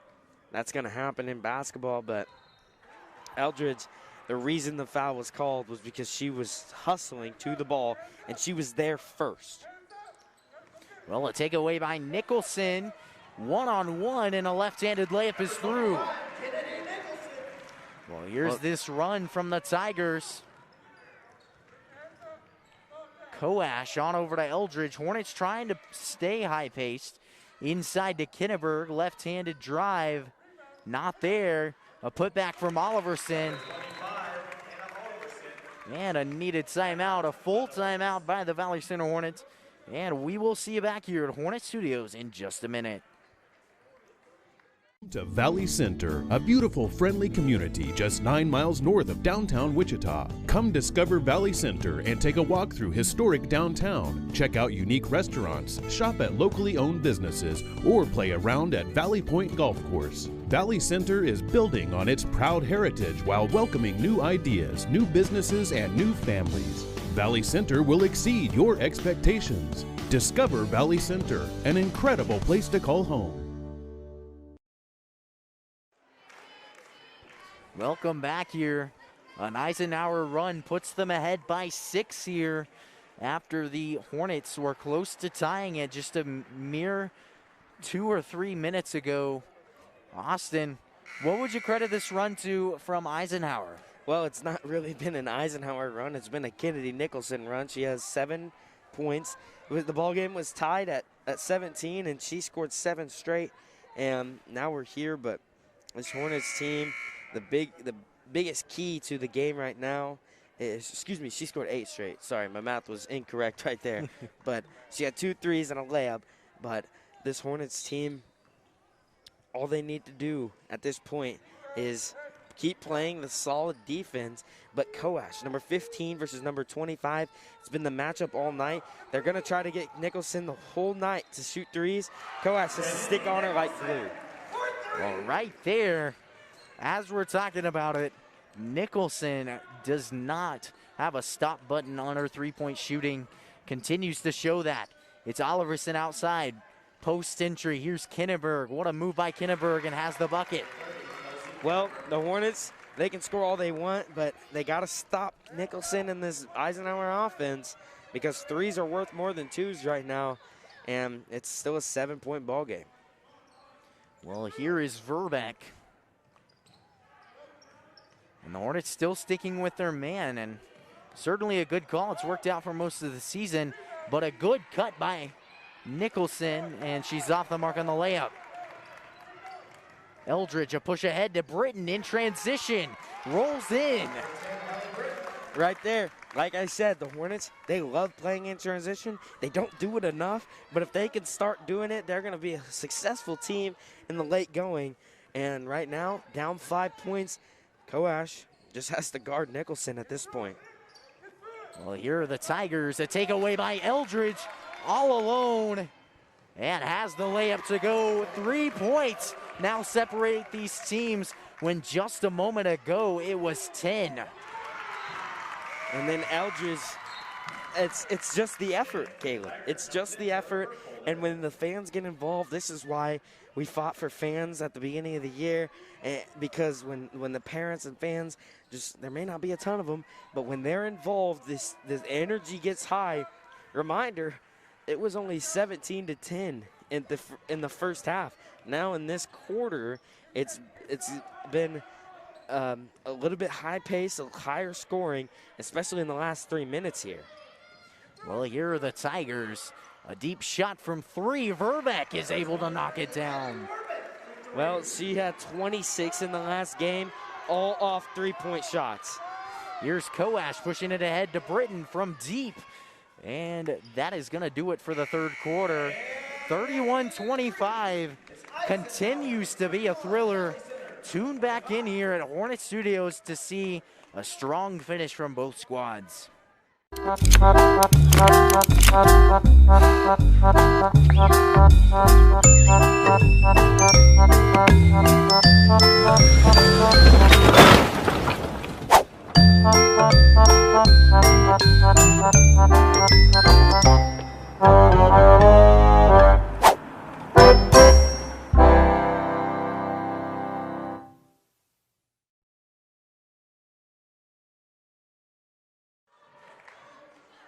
Welcome back here, basketball fans, for the fourth and final quarter here at Goddard Eisenhower High School. And Austin, it's certainly been a great game, much better than we saw in the last matchup, which ended in a 50-27 blowout in favor of the Tigers. Hornets definitely improving. We've seen it throughout the season. What have they done well here tonight? Well, it's totally been about defense for their improvements. Their improvements have come defensively the whole time, and on offense they have scored almost, I mean, with 2 points, a little match their total of last time, but their offense comes from their defense, and this is what good basketball teams, when you don't have the three-point shooters that this Tigers team has, all you have to do is you have to beat teams with effort and the ability to cause turnovers, and that's why our boys team's 12-4, Caleb, because they do that, and they do that at a good rate. This Valley Center girls team, they can do that if they were to play man-to-man defense and play with the energy that they do in spurts. So now they have momentum in their way just a little bit. And you know, just my instinct, I was calling that out because I was a little bit quicker than the ref did right there. But that's what the Hornets can do to teams. And now, after this, they got to capitalize. Well, here they are with a big opportunity, trailing by 6. And Austin, at this point in the game, against a strong opponent, every possession is huge, and it's not necessarily a necessity to convert, but you got to get a good look every time. Here's Needens from the corner. She's trapped, loose ball, and here's Koash. Over to Eldridge. Here's Needens. Kinnenberg from the corner. Cross-court pass, and it's taken away. Here's Verbeck pushing it down to Nicholson. 2-on-1, and a layup by Taylor Burkholder. The Hornets outscored this Eisenhower team because they did what Eisenhower did right there, just get the defense, the offense in trouble with their defense. And so Valley Center got to take care of the ball. And it starts with somebody putting the ball on the floor, getting penetration on the inside. Well, we talked about that in the Andover game, and I'll be interested to see as to who the catalyst is here for the Hornets. As for this Tigers team, it's been Nicholson, and she certainly had a night. Here's Eldridge, right-handed drive, kick out to Kinnenberg from deep. And there it is, Kelsey Kinnenberg. The drive in the inside, get penetration, brings the defense in, and then Kinnenberg and this Hornets team can hit three-point shots. I don't know why this doesn't happen every possession, Caleb. Obviously, it's much easier said than done, but the Hornets need to realize their potential with that right there. Well, and Austin, my heart stopped right there with the bobble in and out, but fortunate enough to convert. Here are the Tigers. Verbeck, left-handed drive. Nicholson guarded by Koash. We've talked about that matchup all night. Inside, a kick out. Burkholder from 3, not there. Aboard by Eldridge, loose ball. And a jump ball, or a timeout, my apologies, on Eisenhower, and no possession was called. Well, Caleb, if anything, if they did have possession of that ball, then it was a travel because he rolled over. So that shouldn't have been called that way, but anyway, they're going to call it the way it is. It could be a momentum-changing call, but if you're Coach Breheim and the Hornets, don't let that affect you. It's basketball. It's a one-play mentality where anything can change. So now it's going to be Tigers' ball. The Hornets got to play the defense, guard the perimeter, guard the inside that hasn't really been there in the second half. Just start eliminating. This is what we talk about. It's a 2-possession game for the Hornets right now, technically. 3 possession if they were to just go by 2s and they could take the lead. So how in these final 6 minutes are the Hornets going to do that? They got to get stops on defense, and then on offense, make sure everybody's playing with movement and purpose. Well, foul called on Oliverson. But Austin, talk about the noise, not only now, but during the timeout was electric in here with the parents and the cheerleaders chanting. And late going, especially with homecoming, this game is huge for both squads. Hornets looking to pick up a top 5 win. Here's Eldridge looking to do just that in transition, and a foul called.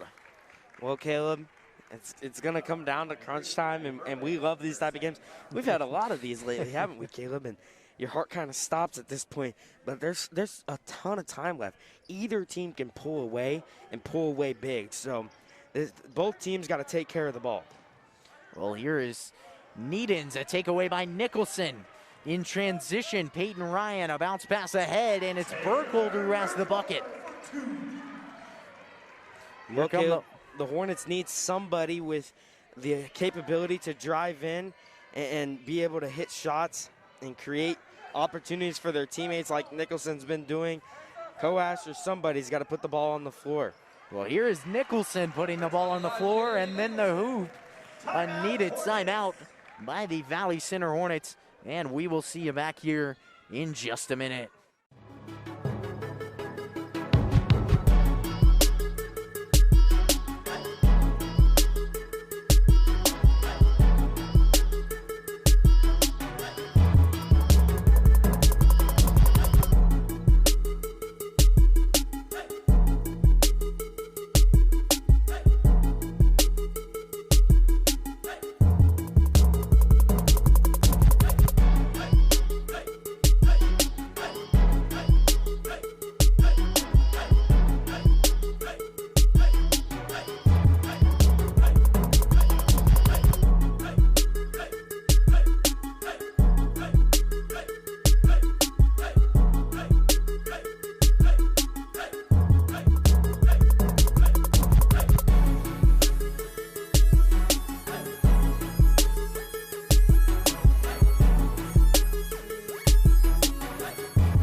We're back here at Hornet Studios.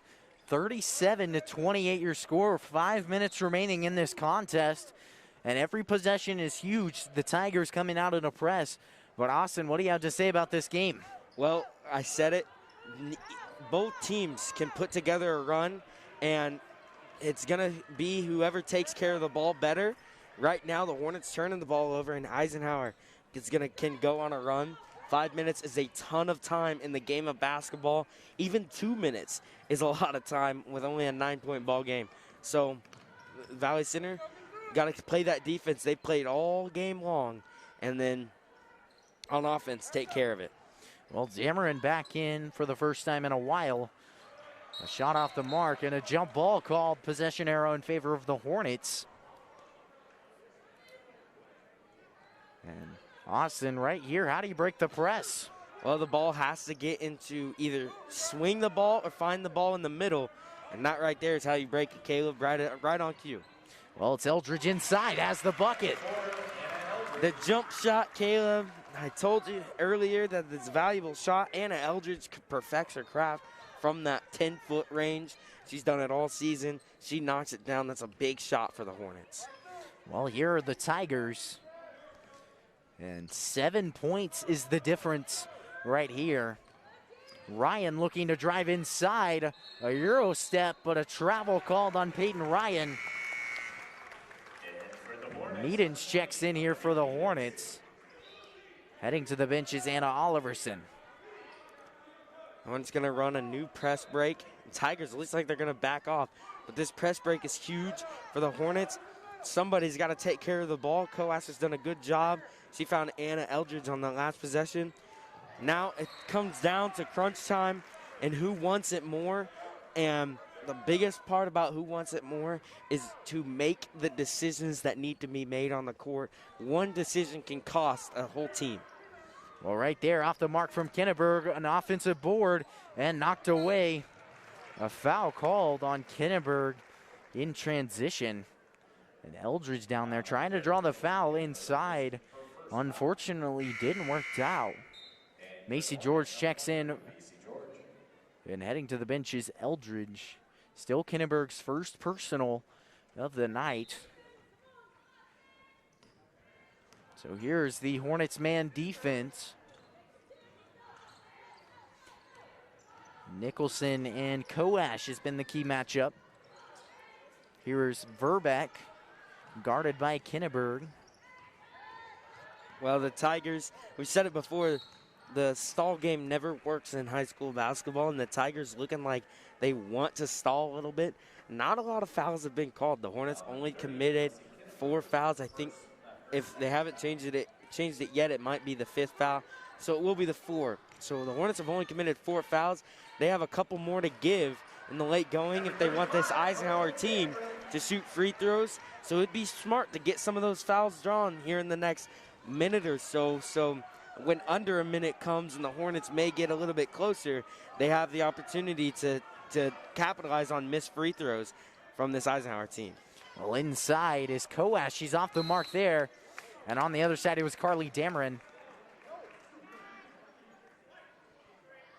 And a foul called on Addie Verbeck inside. 6th team foul here for the Tigers. Just one more, and the Hornets have 1-and-1s for the rest of the game. Inside, Needon's triple teamed and a jump ball called this time in favor of the Tigers. And that's one of the toughest things, Austin, inside, and you get triple teamed. Not much you can do to help from that. Here's Nicholson. Koash playing good defense. Here's Verbeck. A right-handed drive and a kick out. Ryan from deep, not there. And a board by Dameron. Intends to put it up, but she travels in the process. Well, Anna Eldred's going to come in right here. Great move by Coach Preheim. The 1-2 punch for this Hornets team. It's been all season. Has Koash and Eldredge with the drive in, and the penetration is what needs to be there because that's what's created the 3-point shots for the Hornets so far in this game. That's what the Hornets need to do. It's down the stretch. They don't need threes, but they are down 3 possessions if they were to hit 3 threes. So this is big, and if might be free throws, so it will be free throws right here. Now, if you're the Hornets, you have to convert every free throw in crunch time, and they're going to be shooting them 1-and-1s now, and then a couple down the road could be 2 free throws. If you can get points when the clock's not moving, it's very important. Well, right there, Britton doing just that. Knocks down her first. 8 points separate these teams. Looking to make it 4 possessions by 2s and a second shot. So checking in here, Macy George and Rachel Edwards. Heading to the bench, Hallie Britton and Olivia Needens. The Hornets going to put on a man-to-man press. I like this move, and it's actually going to be a zone, but I like this move for the Hornets. But Kennedy Nicholson and this Tigers offense, they can make them pay if the Hornets don't press and do it effectively. Well, right there, what a knockaway by Anna Eldredge, and she'll get the foul called on her. That's okay, Caleb, because they still have 2 more fouls to give if you're the Hornets before free throws. So 1 more, and then the next one will be free throws at 7. So the Hornets sitting at 5 fouls. That is an okay foul with how much time is left. And that foul right there, you know, it's a little bit iffy, but I would still take it if you're the Hornets. Now, do not commit another foul until need be for the Hornets. Well, inside is Verbeck. And it has certainly been a tightly called game thus far. Not a lot of fouls, but a lot of very tightly called plays. And it is Kinneberg. She's called for the foul. Heading to the line for a 1-and-1 is Carly Dameron, the 6'1" freshman. Well, Dameron, she's done a pretty good job at the free throw line tonight, Caleb. But, you know, you can't complain. You don't want some shooters like Verbeck or Nicholson at the line. So may have been one of the better decisions to foul her at this point. But the Hornets, they don't want to lose too much time on the clock because down 8 now, could be 9 with this next shot. Hornets need to be able to have time because it could be too little too late if not. Well, here's the second shot. Off the mark there, and a board by Koash. 2 minutes remain here in the fourth, and that is a big milestone late in this contest. 8 points separating these squads. Here's Needens, a good cut by Kinneberg inside, and she's fouled by Dameron. Convert these free throws, Caleb. This is huge. And we'll see what happens here. She is a 50% free throw shooter on the year.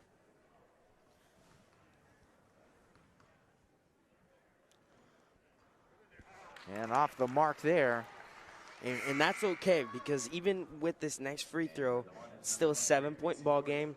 You would, obviously you would like to hit both, but it's fine right now, sitting at 8 points. Could be a 7-point ball game, but it's still a 3-possession game no matter what, so it's okay.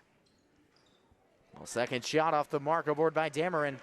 While you were talking, Austin, Macy George checked in, and a foul called from behind. The 4th foul on Kelsey Kinneberg.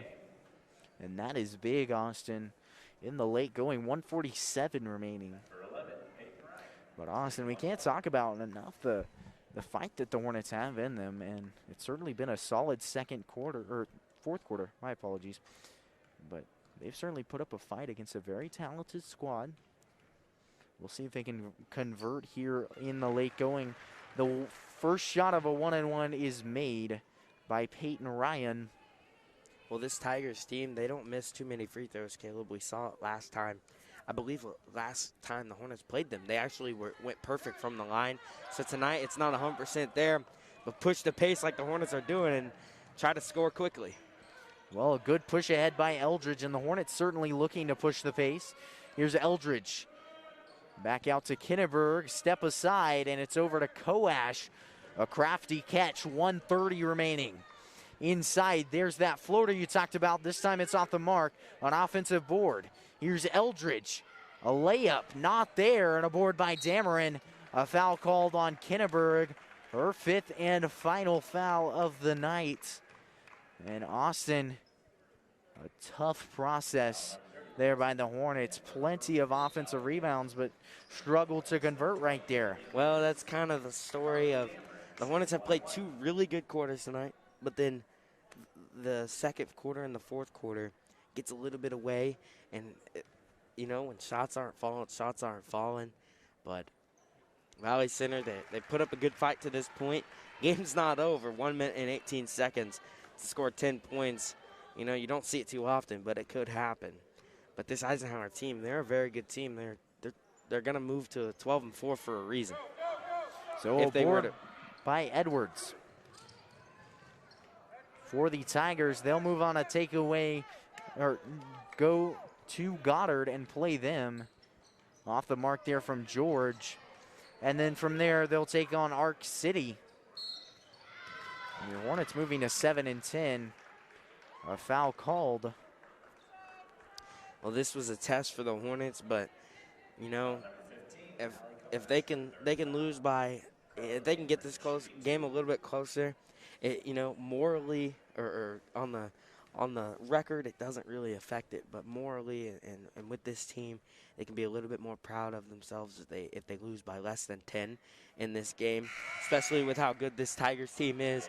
But the way you have to think about it, if you're Valley Center, is now you got Salina Central next, who is also a top 10 team in 5A, and was sitting at number 2 for a long time, and so Aubrey Kearse in that game and this Hornets are going to have their hands full, and they got to look at this game as we were this close to beating that top of the league team.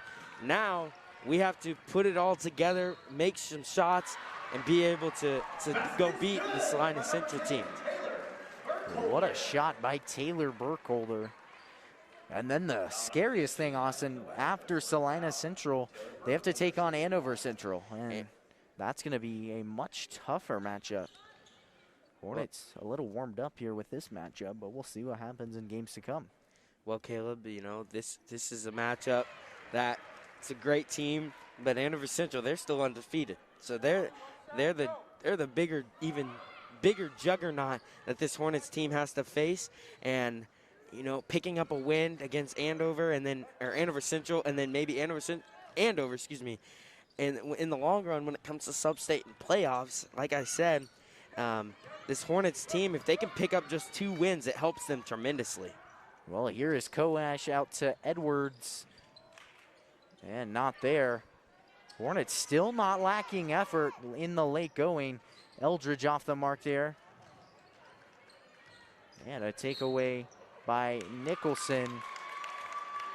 13 seconds remaining in this contest.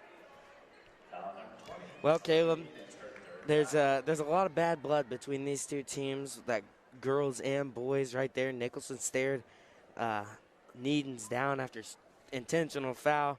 Could have been even called almost a technical with how she pushed her, and obviously it was intentional. But this game, it's over now.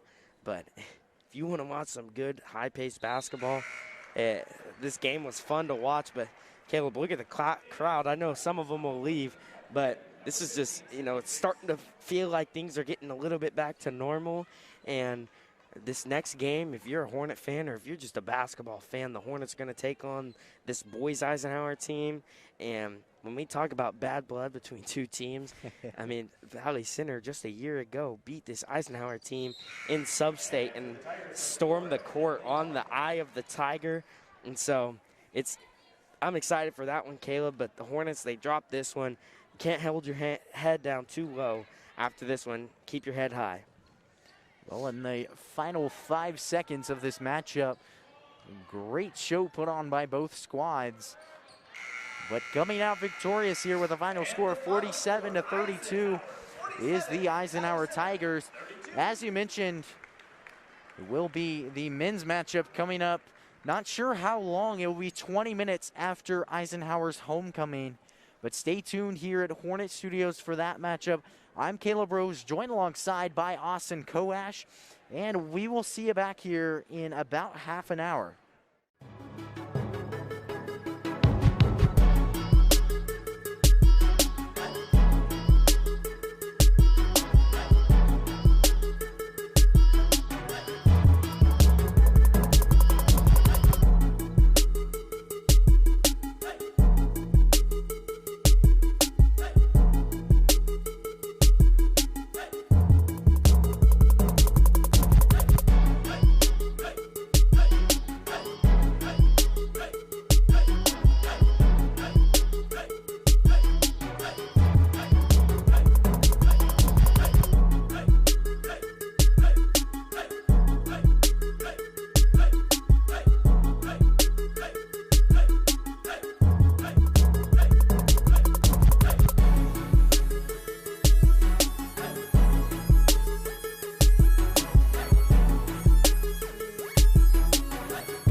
Hello and welcome back here to Hornet Studios. I'm Austin Koash, joined alongside by my partner, Caleb Rose. We're here on a freezing cold night in Eisenhower as your Hornets take on the Eisenhower Tigers. They're sitting at 4-11. Your Hornets sitting at 12-4. Caleb, what can we expect from tonight's game? Well, you mentioned it during the girls' game, and that's a lot of bad blood. Regardless of records, this Hornets team 12-4, this Eisenhower team 4-11. This is not on paper a great matchup, but we know in the past it has been a good matchup. We saw the Eisenhower Tigers push back, and the Hornets ended up coming out on top 55-53, but it was a matchup late going against this Eisenhower team. It's always one. It's always one you see under the lights. It's always like a Sunday night football game. You never see a bad Sunday night football game just simply because the competition and the stakes are so high, and that's what I expect here tonight. Eisenhower, great team. They got a guy that is probably one of the best players in the AVCTL Division II. That's Nick Hogan, 17 points a game, 14 boards. Absolutely impeccable guy on both sides of the ball. As for the Hornets, the defense continues to dominate, slowing down a little bit, but the offense is picking right back up for where they've been struggling on the defensive side. And Austin, I think it's going to be a great matchup here. We'll be back here on Hornet Studios after the national anthem.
And welcome back here at the tip-off. Coming your way, here's the starters. It's going to be your normal starters for your Hornets team. We know them so well. They're so good. 4 seniors, 1 junior. Caleb Harden, number 1. Eli Isaacs, number 2. Number 5, Braden Darapel, number 20.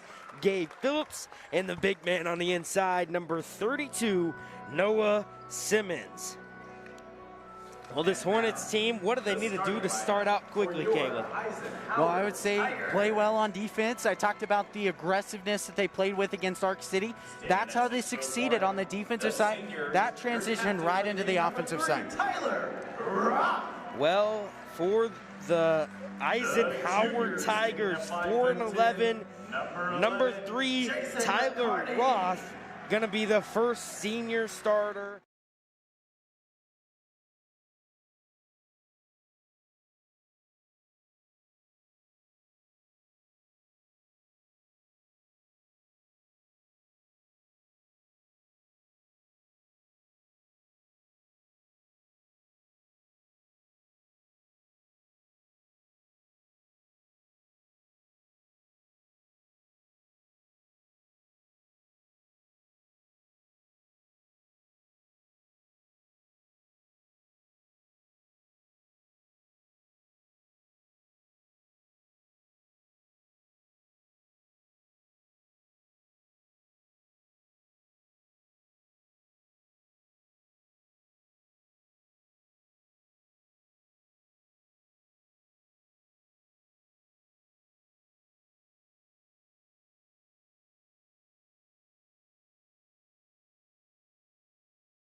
8-2 early lead, and 5:44 to go in this first quarter. Here is Simmons.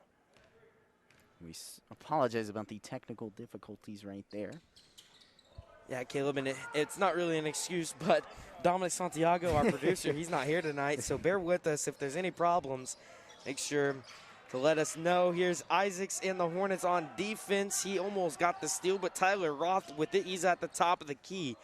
Over to Brogan, who's going to shoot the three. He's not shy from the three-point arc. That'll be out of bounds, tipped by Cade Wilson. Then Davin Schmelsley comes in for this Hornets team. A couple of substitutions. And Dalrymple, too. The Hornets love substituting players in and out at an efficient rate. Well, I love a guy like David Brogan who just took the shot right there. He's able to spread the floor and force a big man to the outside. And, I mean, it's really good basketball. Love to see it. Roth goes in. The double move to the right hand. He gets that one to go. Well, a solid curl right there by Tyler Roth, and is able to find the bucket. And Gabe Phillips, that could have been a stellar three off the step back, but he missed. Well, that's definitely for sure. The fact that he got it off and was able to create his own space is just amazing. In for the Tigers is going to be number 23. 23, Cade Friend, and then number 10, Cody Hauser. They just said welcome back to him. He's had a high ankle sprain, and he's not going to get a ton of playing time tonight unless it feels okay. But he's been out for the past couple of games with that sprain, and here he is checking into the game with 4:50 to go. Well, and he's a big player. He plays safety for them and is a very competitive guy. Averages 9 points a game, and he's really going to be a stud here tonight for the Tigers. Watch out if you're a Hornet fan. Well, great cut right there from Dalrymple. He couldn't finish it, but here he is on defense. Here's Isaacs guarding Roth. Roth will be fouled. Isaacs looking at the referee, doesn't want that call, but getting a little bit too aggressive. We talk about the bad blood between these two teams. Caleb, you think back to last year, and I know I mentioned it in the girls' game, but the Hornets, the Tigers sitting at 17-4. They were supposed to beat the Hornets pretty good, and Valley Center ended up winning that game. Student section and all, stomping on the logo. That was the last time this Hornets team been in this gym. Well, and that's the primetime matchup I'm talking about. Nothing is guaranteed when it comes to a big rivalry like this in a game where the Hornets have the Tigers have the odds stacked against them. Anything can happen. Don't be surprised if something big happens, because at this point in time, talent isn't a big factor here. It's more so momentum and aggression. That's what's going to play into this game. Well, that right there was an Isaacs foul. It's his second so far. He'll head to the bench on the inside. Cade Friend up and over. Noah Simmons gets it to go. Now a 2-point game. Well, this is certainly interesting. Tigers staying competitive, and they're pushing it inside, getting the job done in the paint. And that'll be going the other way as Nick Hogan does a great job. And to draw the charge foul, that called on Noah Simmons. That's his first personal. Caleb Harden set to check in. He'll take the place of Schmelsley.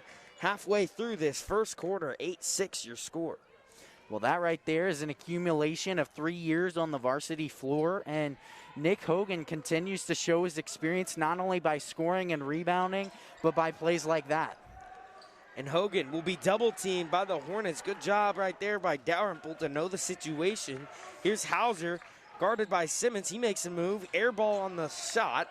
Roth a rebound. He'll go up and over a couple of defenders, and Tyler Roth ties the ball game. Well, I want to talk about that trap right there of Hogan. Great job, great communication by the Hornets defense. The late trap, and they're able to shut down the biggest name scorer on this floor. Phillips on the inside out to Harden, who knocks it down from deep. Caleb Harden puts the Hornets up once again. Well, Harden on the JV team was a dominant three-point shooter, and he struggled early on in this season, but he has certainly found that one touch and that great three-point shot. Expect that to continue throughout the season. Harden, who was injured last year, had a season-ending injury in football, wasn't able to play basketball, so this year he's just now finding his shot again as a senior, and he right there knocked down that one inside. Nick Hogan, he missed the shot as he had the easy layup. Here come the Hornets in transition. Gabe Phillips, that may be a long two, but he missed anyway. Harden the follow. That one rolls in and out too. Here's Tyler Roth the other way. Out to Cade Friend, who drives baseline. He'll go up. No foul called. Hornets back, running in transition. Harden makes a good move into Phillips. That'll be a charge. Gabe Phillips knew it right as Cade Friend, that's number 20, Owen Rush, who just stood there. Phillips knew it the whole time after he tried making that spin move. Unlucky play right there for Valley Center. Well, and that's tough. I talked about it against Arc City. You move on to the next play. That's the biggest thing in basketball. Yes, that happened, but you got to recover, and it happens to every player. I mean, completely understandable. Great play by Owen Rush to take that charge. But here's the thing, Austin, especially in a league matchup, you got to be able to recover here. Well, Rush brought it down. He's the running back for this Eisenhower team. Brogan going to take that shot. It rolls in. He's not shy of taking the shots in this game so far. He's already taken 3. That one goes down. Well, and that right there is what I'm talking about. His ability to spread the floor. He took a 3 earlier. Here he is. Long 2 jumper against Braden Dalrymple, who's a post guy. That's tough to guard, and a great job by Brogan to knock it down. Little 2-man game with Dalrymple and Simmons gets the points. Well, that's what I'm talking about with the 2 game for the Hornets. They do a great job of attacking the blocks, and when one guy goes under, the other guy goes over, and vice versa. It works out to perfection, and it gets the guards involved as well. And Caleb Harden draws another charge. It seems like every year there's a player who steps up. Last year it was Ray Flora, and the year before that was Parker Schrader. This year it's Caleb Harden, who draws a ton of charges on the year just by his basketball IQ. Well, that's definitely for sure, and that comes from film sessions. I mean, we saw it earlier, Owen Rush taking the charge. I believe it was Nick Hogan who had the other one as well, but you understand that sometimes in these situations, your man is going to get aggressive, and they're able to take advantage of that. I mean, it doesn't get better than that. That's very smart basketball. Hornets trying to run an offense. Phillips drives in. He'll go all the way with the right hand and one, or excuse me, almost an and one as the ball toilet bowled out for Phillips, but he'll go to the free throw line shooting 2 for Valley Center. Foul number 20, Owen Rush.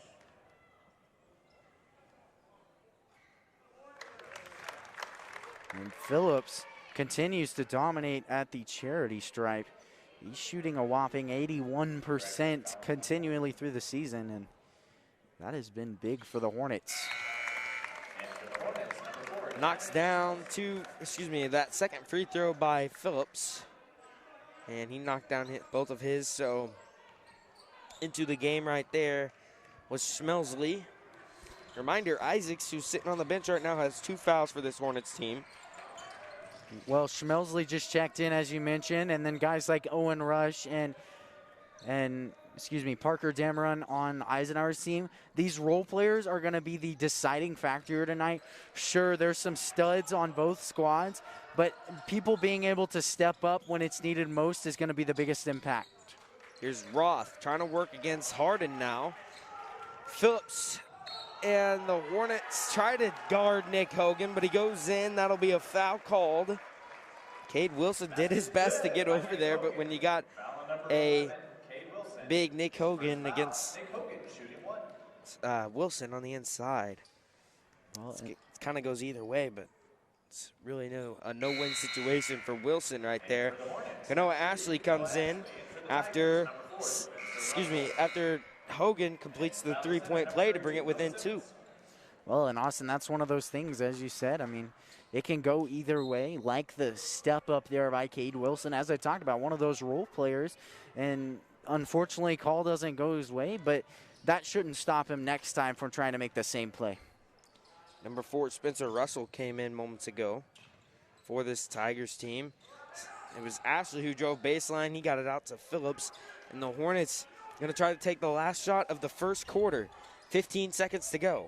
And we've seen a back-and-forth game. The Eisenhower Tigers have put together quite a matchup, and we'll see if they continue to do that. This is a momentum-shifting shot right here. 4 seconds. Phillips goes up and under and gets this shot to go to end the quarter. A big first quarter from the Hornets and Phillips. 17-13 your score, and you're in for a good one here in Eisenhower.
And to start this second quarter, it's going to be Eisenhower ball. The Hornets have played pretty good so far. Isaacs comes in after his 2 fouls in the first quarter.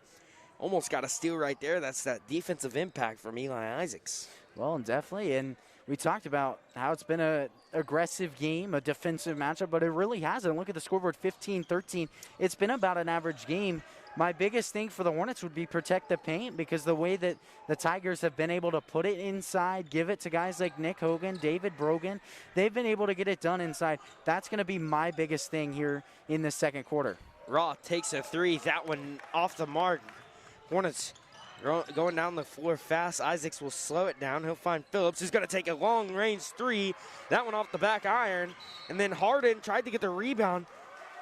And I'm not sure what they're going to call there. It was Harden who had position and the ball almost in his hand, and then he fell. So that should not. Well, anyway, if it's going to be Tiger ball, Harden can't take it to heart. Just got to move on. Well, that's a tough call. I agree with you, Austin. I didn't really see anything that was foul-worthy in that play, but at the end of the day, the call is the call, and you move on like I talked about earlier with charges, and that's going to be a huge key here tonight. Inside, Russell had the back cut, but it was off of his hand, so it's Valley Center ball. Caleb Harden's still talking with the ref a little bit on that last call. Well, and that's one of those things you got to, as a player, you got to understand what you did wrong and completely understand that from Harden. That's where his experience comes from. But right there, Eisenhower team loves pick and rolls, pick and pops, whatever you call them, but they're trying it right there on the other side. Didn't pan out. Great defense by the Hornets. One hard dribble by Simmons. He goes up for 2 points. He's got 4 on the game. And I can't talk about his development enough. I talked about the Hornets trying to get more post entry with him, but. And another call that the Hornets aren't happy with. Gabe Phillips, he tried to draw the charge.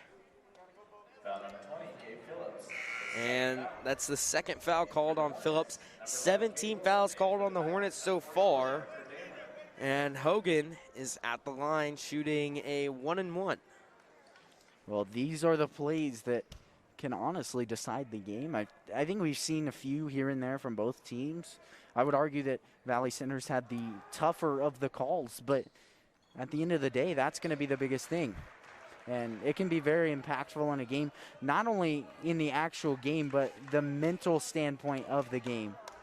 And I think, Caleb, that's a big part of basketball in any sport, is handling adversity. Here's Isaacs after the missed free throw by Nick, or excuse me, the made free throw by Nick Hogan. 19-15 our score. Here's Wilson over to Isaacs in the corner. The Hornets trying to run a set play right here, as Wilson wasn't open. Underneath, it's Simmons, who will be fouled by Dameron. And Noah Simmons does a good job. He's had the size advantage on the inside the whole night.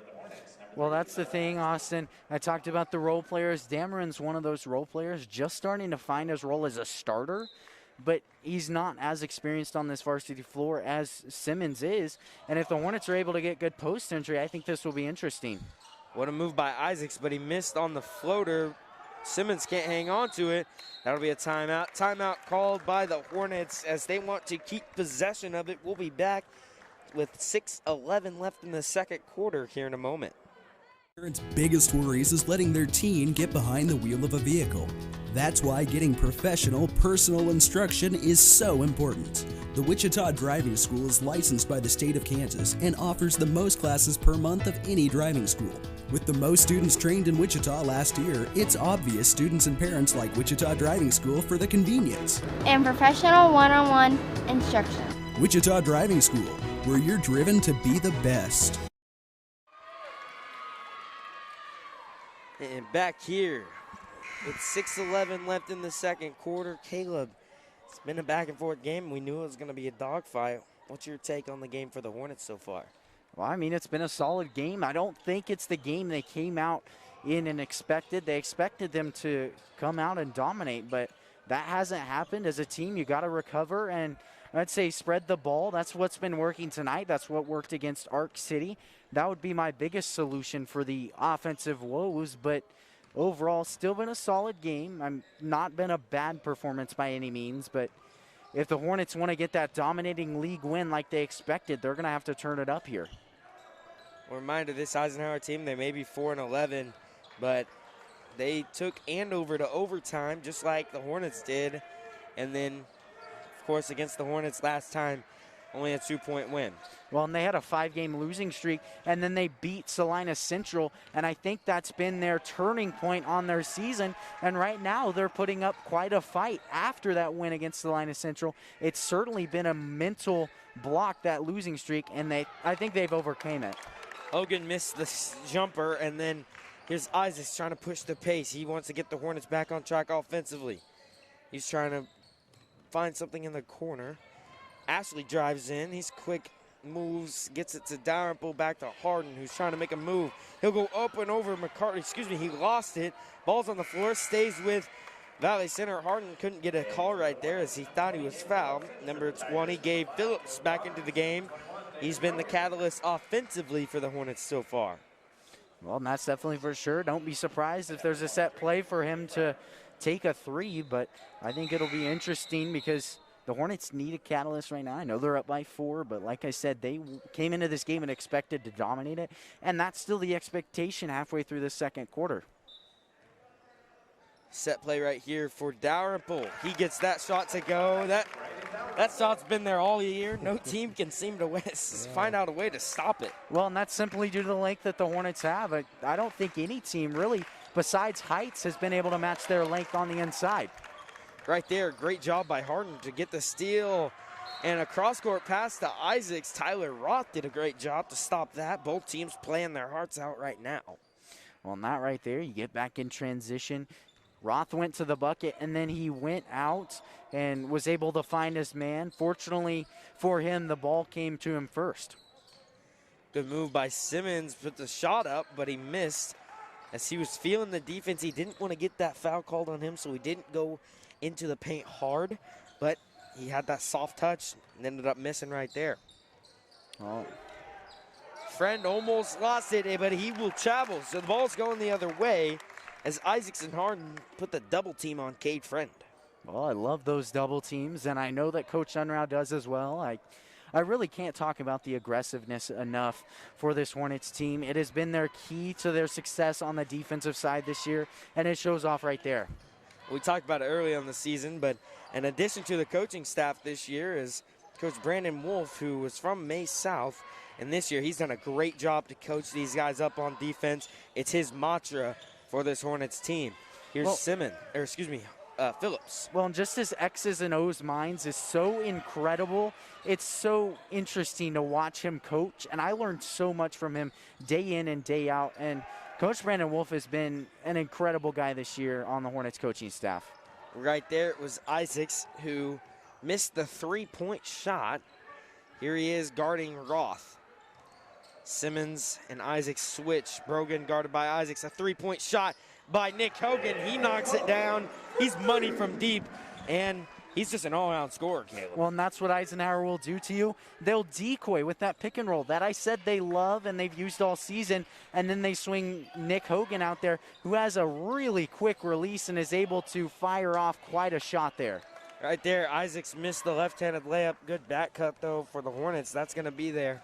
The Hornets want to exploit it. Roth goes in, and that'll be a foul called. Not sure who they're going to get. Looked like Dalrymple blocked. That'll be called on Simmons. So Dalrymple did get the block, but Simmons fouled before, so it won't count for Dalrymple's stats. And Roth going to the line. He's been kind of the offensive catalyst. He hasn't scored a ton of points, but he's done a great job so far for this Eisenhower team. There he is, missing a free throw, though. Smelsley along with Wilson back in for the Hornets. Well, Roth is that guy who can come in. He's got an amazing first step, very crafty finisher, and he can shoot at times as well. But he knows that he can get the job done. He plays with confidence, and I think that radiates to his teammates, which, if you're Eisenhower, that's a great thing to see from Tyler Roth. Here's the Hornets trying to work on offense. They're only up 2 points after getting up to an 8-point lead. Hornets working their offense, trying to find something. They're going to set up a new play right here. This Eisenhower defense has been stellar so far. Here's Gabe Phillips from the corner. He knocks it down, and loves his three-point shot. He's got a perfect arch on it. He's a great shooter. Well, that's exactly what the Hornets needed. They're trying to speed up the pace right here. Eisenhower playing against Salina Central, they controlled the pace the entire time, and it was a slower game. And so if the Hornets are able to pick right back up, get a momentum shifting play in what has been a loud gym, that will be big if they're able to transition that right into transition points, which is what they want. 9 fouls have been called on the Hornets so far. 2:15 to go in this second quarter. Here's Brogan at the line. That free throw is good. 20-24, slowing the second quarter. Offensive production has slowed down for both teams, but still both teams playing at a high level. Caleb, here's the second free throw by Brogan. Well, and I think that's really because we've seen both sides' tricks, and the defenses have come to expect them now. And credit to the defense. Both teams playing a man-to-man all game, and that has been huge. They've done a great job of shutting each other down, and I'll be interested to see if it continues into the third quarter, because if so, this will be a much different matchup than we expected. Here's Smelsley over to Wilson, who lost it. Roth will get the ball, and the foul will be called on Cade Wilson, as that'll be the 10th foul. So Tyler Roth shooting 2 free throws. That's the third foul called on Cade Wilson. He'll have to head to the bench. Smelsley head to the bench. And Simmons, along with Harden, come back in for Valley Center.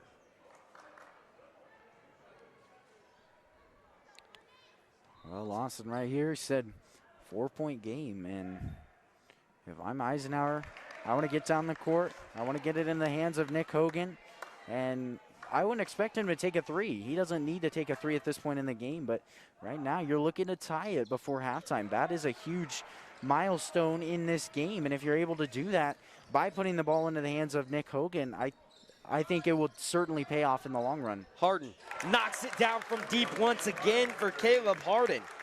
And Caleb Harden, look at that beautiful arc, the beautiful shot, and it just doesn't get better than that. He's already hit 2 threes on the game, and he's shooting a whopping 38% from the three-point line this year. So that is huge and continues to be a catalyst. And Cade Fred knocks down the 3, gets the foul too. So he's headed to the free throw line, try to complete a 4-point play. As Caleb Harden got caught, the Hornets played that 1-3-1 defense, but it leaves open threes, and that right there, Harden had to make up for it somehow, and he ended up falling into Friend in the corner. Well, and that's what aggressive play, that's what league matchups will do to you. Harden goes down, makes a 3, and as a team, you feel obligated to go down. Cade Friend is the guy who stepped up right there and gets a 4-point play, the rare 4-point play. And that's what I'm saying, is that league matchups will make you play better. And Friend right there finding ice in his veins, that is huge in this matchup, cutting the deficit to 2. And the Hornets not liking that call. I didn't see it, but 2-point ball game, 1 minute and 15 seconds to go in this first half. Owen Rush guarded by Harden with the ball right now. Back cut right there from Roth. Rush trying to find something for his team. And number 32, George lost it. That will be a foul. And my goodness, Caleb, this is the second game this year that I've been speechless on some calls. And, you know, it's only the first half. As a team, the Hornets have to just battle adversity. But, you know, as fans and as just a basketball watcher, you just question some of these. And yeah, I mean, I'm gonna be honest, I'm speechless as well. I'm not sure what to call that. What was there to make that a foul? But right there, I mean, almost what we'd consider a makeup call. I didn't see what actually happened there, but I think that might have been a makeup call, and deservingly so. Well, Hornets luck out right there as we're just going to have to trust the refs, I guess. Yeah, well, and that's the toughest thing, being as a team. You got to play as a unit, and not every call is going to go your way, but pick right back up here, 50 seconds, and you need a bucket. You can't dwell on that last play. And right there, the Hornets don't dwell on it, and they go in. Caleb Harden drove in. He'll find Simmons, and Simmons was fouled hard. That foul was called on Nick Hogan. One thing to mention is the Hornets in the last game got Nick Hogan into some foul trouble in the first half, and now in the second half, or excuse me, in the first half of this game, he only has one foul. So the Hornets may want to attack him on this last 48 seconds, try to get him a second foul, and then in that third quarter, try to attack him a little bit more, try to get him in some foul trouble. Well, and the one thing I liked about Eisenhower in that game, obviously they made a comeback, but they lived without Nick Hogan. They had some guys step up, Tyler Roth being one of them, David Brogan being another one of them, and sure, Hogan had a pretty solid game, but at the end of the day, other guys stepped up, and it shows the depth that they have. Don't be fooled by a team without Nick Hogan. Right there, the Hornets and the Eisenhower Tigers battling for it. Brogan goes up with the right hand. He gets it to go. Well, there's the effort. It continues to show a hustle offensive rebound. And then Brogan, lucky enough to be sitting right there under the basket, gets the easy two. 10 seconds, tied at 27. First half here at this league matchup, Isaacs, and the Hornets trying to take the last shot. He'll drive in with the right hand out to Phillips, who's going to shoot the three, and off the back iron for Gabe Phillips. That'll be halftime here in Eisenhower on this freezing cold day. 27-27. We'll be back at the start of quarter number 3. We are dedicated to helping families celebrate the lives of their loved ones. Each creation contains a small amount of cremains, capturing the essence in a swirl of color and ashes, sealed forever within beautiful art glass. Ash weights provide a unique and beautiful way to hold and treasure your memories while honoring the spirit.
And welcome back. About a minute and 20 to go before the second half starts. Caleb, we're tied at 27. And what'd you see in that first half? Well, I saw a pretty solid game. I saw two evenly matched teams. I wouldn't say record-wise or talent-wise, but the Eisenhower Tigers pulled through, and it was really a great game to watch. A lot of scoring inside, and I would say the Hornets expected a really good blowout in their favor, and that didn't happen. So they're going to have to come out firing on all cylinders. As for the Tigers, keep what you're doing. Control the tempo, push the ball in the middle. That's when they've been able to dominate. But as far as stats goes, Caleb Harden with 6, Eli Isaacs with 2, Braden Dalrymple with 2, Gabe Phillips with 9, and Noah Simmons with 8. And then for the Tigers, Tyler Roth had 6, Jason McCarty had 2, Brogan had 5, Friend had 6, and Hogan had 8. That was your scoring for the first half, but awesome. That would be my biggest thing, is who controls the pace here and who's able to convert. Eisenhower, great job of converting. Like I talked about in pregame, that's the hump they needed to get over, is shooting at a higher percentage. And for the most part, I feel like they did that in the first half. Well, Hornets will start with the ball. Here's a set play. Harden over to Gabe. Excuse me, it was Isaacs with the ball. Harden ran around the whole court trying to find something, but the defense doesn't allow that set play to work. So now the Hornets have to figure something out on this offense. Simmons, who had 8 points in the first, he goes up, first half. Dalrymple and a rebound over a rush inside. Simmons trying to make a move out to Harden. He had 8, and that one from deep off the mark almost bounced in. Phillips, a rebound. He'll go, a steal, and then he'll go up. He missed the layup. Man, things are happening a little bit too fast for me to even talk about, Caleb. Well, that's for sure, and that's the pace thing I'm talking about. Hornets, unfortunately, don't convert there, but Austin, one thing I'm going to talk about is Hogan versus Simmons in the post. We see Phillips on the other side guarding Hogan, but I think that's going to be a big matchup because Hogan is a guy who's struggled to cover the outside so far this year, and I think that role fits him a little bit better in the post, and I think that's going to be a big matchup in the second half. Rush, a 3 off the back iron, rebounded by Harden. Try to find Simmons. Tyler Roth doing his best interest to try to slow the Hornets down. Dalrymple, a corner 3. He knocks it down from deep. Dalrymple, a spectacular shooter last year, and this year he hasn't shot too often, but he knocks one down from deep. Well, and look at that right there by Braden Dalrymple, taking advantage of the miscommunication on Eisenhower's defense and able to knock it down. That is huge for the Hornets. Hogan goes in with the right hand. He misses, tried to go over Isaacs, and here is Isaacs with the ball on the rebound.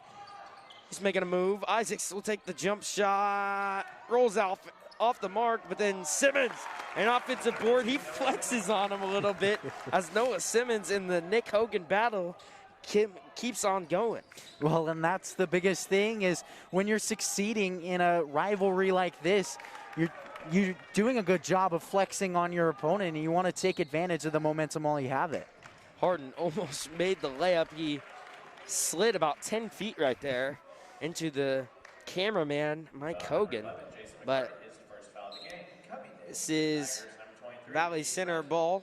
Cade Friend back in. He'll take the place of Owen Rush. 2 missed 3-pointers for him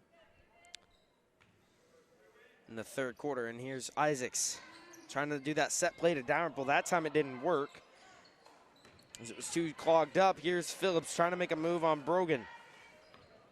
And here the Hornets are going to set up a play. They want another 3 ball, I would assume. They're trying to go up big, and if they're able to control the scoreboard, then I think that's when they can find that momentum and that pace that they want. That's their biggest goal right now. Phillips missed the layup. Here he is on defense guarding Hogan. Hogan will take a 3 off the front iron into the hands of Harden. And Phillips right there, great effort play. On the other side of the court, sprints back down to guard Nick Hogan and is able to get a hand in his face before the shot. You hear Coach Unruh yelling at Nick Hogan, get on him. He's just screaming Hogan at the top of his lungs. This is the most important guy to cover, and Gabe Phillips puts in the effort, gets the job done, and a fortunate play for the Hornets. Friend will drive in. He'll go up and over Harden. He gets the first points of the game, third quarter, first points of the game for him, but after that 3 he had earlier. Here's Isaacs will drive in with the right hand. Easy 2 points for the Hornets. Well, that's what he does right there. Uses that size to make a solid, crafty layup, and that's something that you can't defend almost as a defender because of the length. You can't get your hand out there to swat the ball away. Eli Isaacs continues to succeed on the offensive side. Brogan, a missed 3.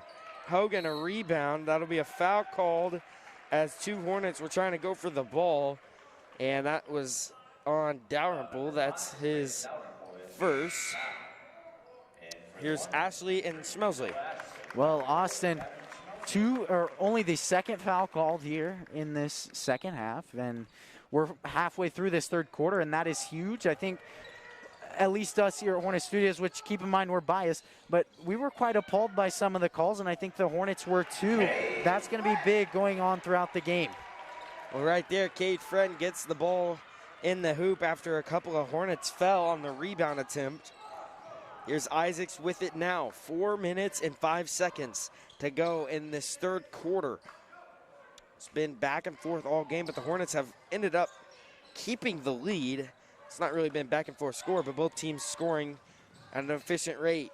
Here's Harden trying to work against Hogan. Back to Isaacs. They're going to set up a new play. Well, that's what you talk about. You mentioned that right now, Austin, is no matter if the Hornets are leading by 5, it's still a competitive game, and Eisenhower's managing to keep it close in the range of a comeback, and that's the biggest thing is no team is ever out of the game necessarily, especially since this has been a 2 or 3 point game the entire time. Well, the Hornets turned it over on the last possession. Harden's being pushed around. Roth lost it, and Isaacs will be the last one to touch it. So it stays with Tigers. Dalrymple and Simmons back in for Valley Center. Taking place of Harden and Ashley.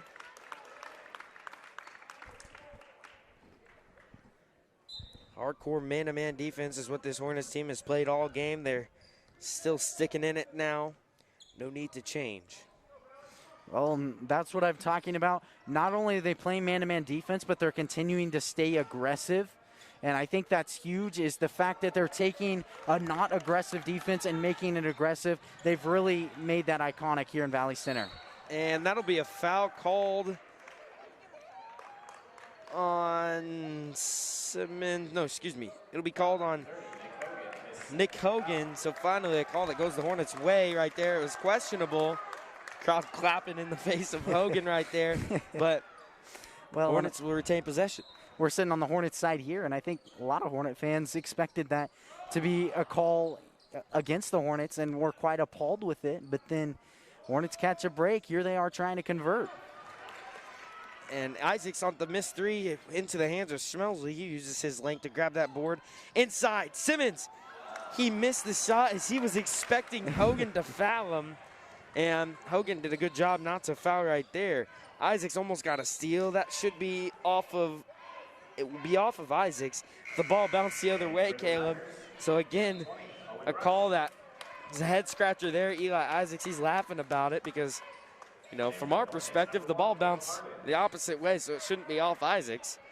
2:36 to go in the third. It'll be Eisenhower ball. Well, in Austin, I'm definitely, during this game, trying my best not to be an armchair ref, so I think that's something we're up here and trying to make sure that we're not judging the refs' calls. But, I mean, interesting there, and good to see Eli Isaacs laugh it off. Well, David Brogan somehow got that over 3 defenders. He got it within 1 for Eisenhower. Here's Eli Isaacs and the Hornets trying to work their offense. Simmons has been the key factor so far. Russ will get the steal as he has it now. Well, that right there, I talked about the Hornets trying to push the post entry. Owen Rush almost expecting that play, and a clutch play it was with this team only down 1. And that'll be a block as Harden was standing there, and Nick Hogan and the Tigers will retain possession. Schmelsley will head to the bench as Gabe Phillips back in. He's going to be guarding Hogan. Brogan gets the ball stolen. Isaacs with it. 3-on-2 situation for the Hornets. Isaacs will go up and one for Eli Isaacs. The Hornets said, ball don't lie right there, and they're back up 3. Well, that right there is what a winning team does, a championship team does, is they recover from that, as we've talked about. Not a great call, not a call that a lot of us Hornet fans agree with. They go right down, they take advantage of it, and they go up by almost two possessions here, pinning the free throw, but that's big from the Hornets. This free throw right there from Isaacs into the hands of Hogan. Cade Wilson at the scores table for Valley Center. Here is Roth with it. He's been silenced here in the second half. Not a big score, but he did his part in that first half. Caleb Conyers had it. Here to Owen Rush. He's trying to make a move. He'll go in with the right hand. He gets blocked. The ball gets tipped out of bounds by Roth and Rush, and so it'll be Valley Center ball. Well, the flat-out athleticism by the Tigers running back Owen Rush right there. The quick first step, gets around another defender as well, and then the flat-out vertical to get it up there, try and put it up, and crafty move by Owen Rush. He's only played 7 games for this Tigers team, but continues to amaze with his athleticism. Here's the Hornets trying to work on offense. It'll be Valley Center ball as Dalrymple was trying to get it, but Cade Friend read the pass well. Here's Harden set to pass it in on the side of his own basket. Here's Isaacs with it. The Hornets gonna set up an offense. Here's Isaacs over to Phillips. Jump shot from the charity stripe, no good. Offensive board by Harden. 53 seconds to go in this third quarter. Isaacs making a move. They're going to run that same play the Hornets are, but this time it's going to go inside to Dalrymple, and he'll be fouled. Braden Dalrymple, who has 7 points on the game, I believe, is going to be at the free throw line, shooting 2 more free throws. Knocks down his first.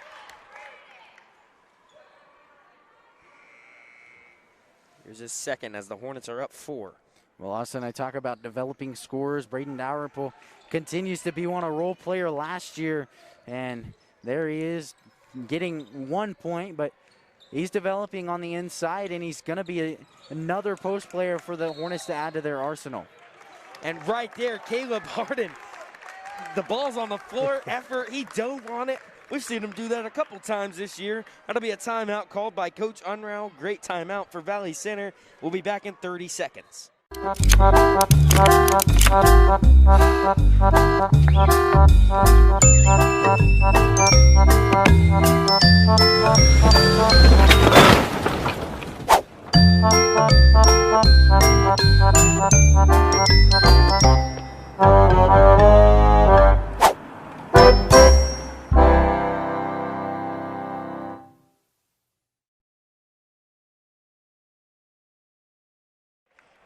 .4 remains in the third quarter. Valley Center's done a good job so far to outscore this Tigers team. They're going to try to get the last shot, Caleb. Well, and this could be huge, as we talked about. Both teams have lasted quite a long time playing strong basketball, and it hasn't been the high-scoring matchup we thought it would be. But any points is huge, especially momentum-shifting points. Going into the fourth and final quarter, this is monumental here, Austin. 5 seconds. Harden going to go inside. He'll get it to Simmons, who will be fouled by Nick Hogan. I said the Hornets needed to try to attack him a couple times. He's done a good job not fouling on the inside, but he fouls there, and that's his third. So if the Hornets can attack him, get him maybe 4 or 5 fouls, then he will have to head to the bench. Well, and that's tough. I mean, I would have, as a Hornet fan, I would have hoped they got a corner 3 from Gabe Phillips or something like that. But at the end of the day, if Simmons is able to convert here, that's just as well as a bucket, along with a Hogan foul, getting him 3. Like you said, hoping he'll head to the bench in the fourth. And that, I mean, works just as well as a bucket. Simmons, his second free throw attempt. He missed. Dalrymple almost got it, but then it was off the hand of Dalrymple. So it'll be Eisenhower ball. That could have been big as the Hornets could have converted. Here's Hogan, the quarterback. throws it too deep on the pass.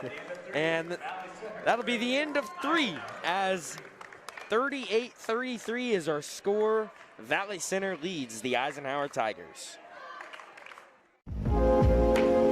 We are dedicated to helping families celebrate the lives of their loved ones. Each creation contains a small amount of cremains, capturing the essence in a swirl of color and ashes, sealed forever within beautiful art glass. Ash weights provide a unique and beautiful way to hold and treasure your memories while honoring the spirit.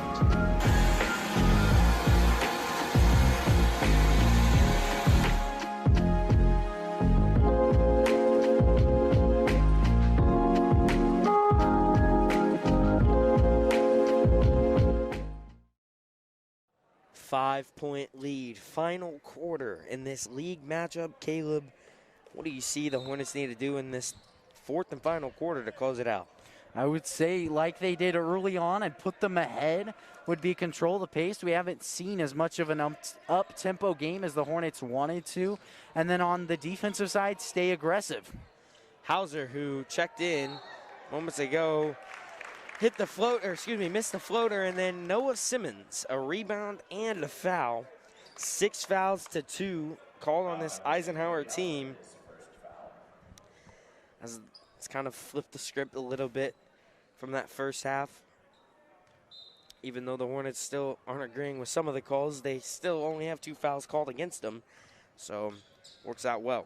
Well, and that's one of the things you have to understand as a player, a coach, a fan, that you're going to notice when the calls are bad, but you're not going to appreciate when the calls are good. And right now, the calls, there have been a few questionable ones, but for the most part, it's been pretty solid here in the second half. And I want to give kudos to the referees for calling a less tight game here in the second. Here is McCarty with it. Gonna shoot a long 3. He drains it from downtown, 2-point game. Well, right there, the pick and roll gets Noah Simmons on Jason McCarty. You expect McCarty to drive past Simmons. No, right there, fires a shot right over his head. A bold move, but it pays off. Simmons on the inside. He missed over Hogan, and then Hauser with it. Dalrymple got pulled down hard right there as his hand was on the ball. That's the foul. That's the second foul called on Dalrymple, 3rd team foul this half. And it'll be an Eisenhower ball. Well, that's a tough call. Another one of those hustle plays by Dalrymple and gets called on it. Just a little bit too aggressive trying to get that ball. Good cut right there by McCarty. He's on a 5-0 run to tie the ball game up. Well, this is the one play that Coach Unruh yelled about in practice, is this play right here, the pop out from the block and then a cut straight down. Beautiful cut right off the edge of the pick, and great play right there to get a bucket. Isaac's trying to make a move. Hornets trying to figure out something. Simmons being fronted. Here's that defense. Cody Hauser gets a steal. And he'll give it to Brogan, who missed the dunk. That could have been big, but the Hornets now on the other end can try to put something their way. Here's a Gabe Phillips 3. He knocks it down from deep. And Gabe Phillips taking advantage of that right there. So close to a dunk there from David Brogan, and Phillips goes right back down, takes advantage of it. Missed shot by Tyler Roth. 3-point lead for the Hornets. Isaacs drives in. He'll go all the way to get it to Simmons for the layup, and the Hornets get the bucket to go. 38-43 now. Oh, this is huge, Austin. Huge. I can't stress it enough. Hornets up by 5 with everything in their favor. Other sideline completely quieted. If they keep this up, they keep this high-paced play up, like I talked about early in the game, and they did a little bit there in that 3rd quarter. They keep this up. This is huge, Austin, and I would not be surprised if the Hornets were to find a commanding lead here. Well, here is Hogan. It's Roth who's going to take a 3. He drains it from deep. Both teams finding their rhythm offensively. Well, that's right as I say it. Expecting the Hornets to find a commanding lead. As I've mentioned all game, that's what league matchups do.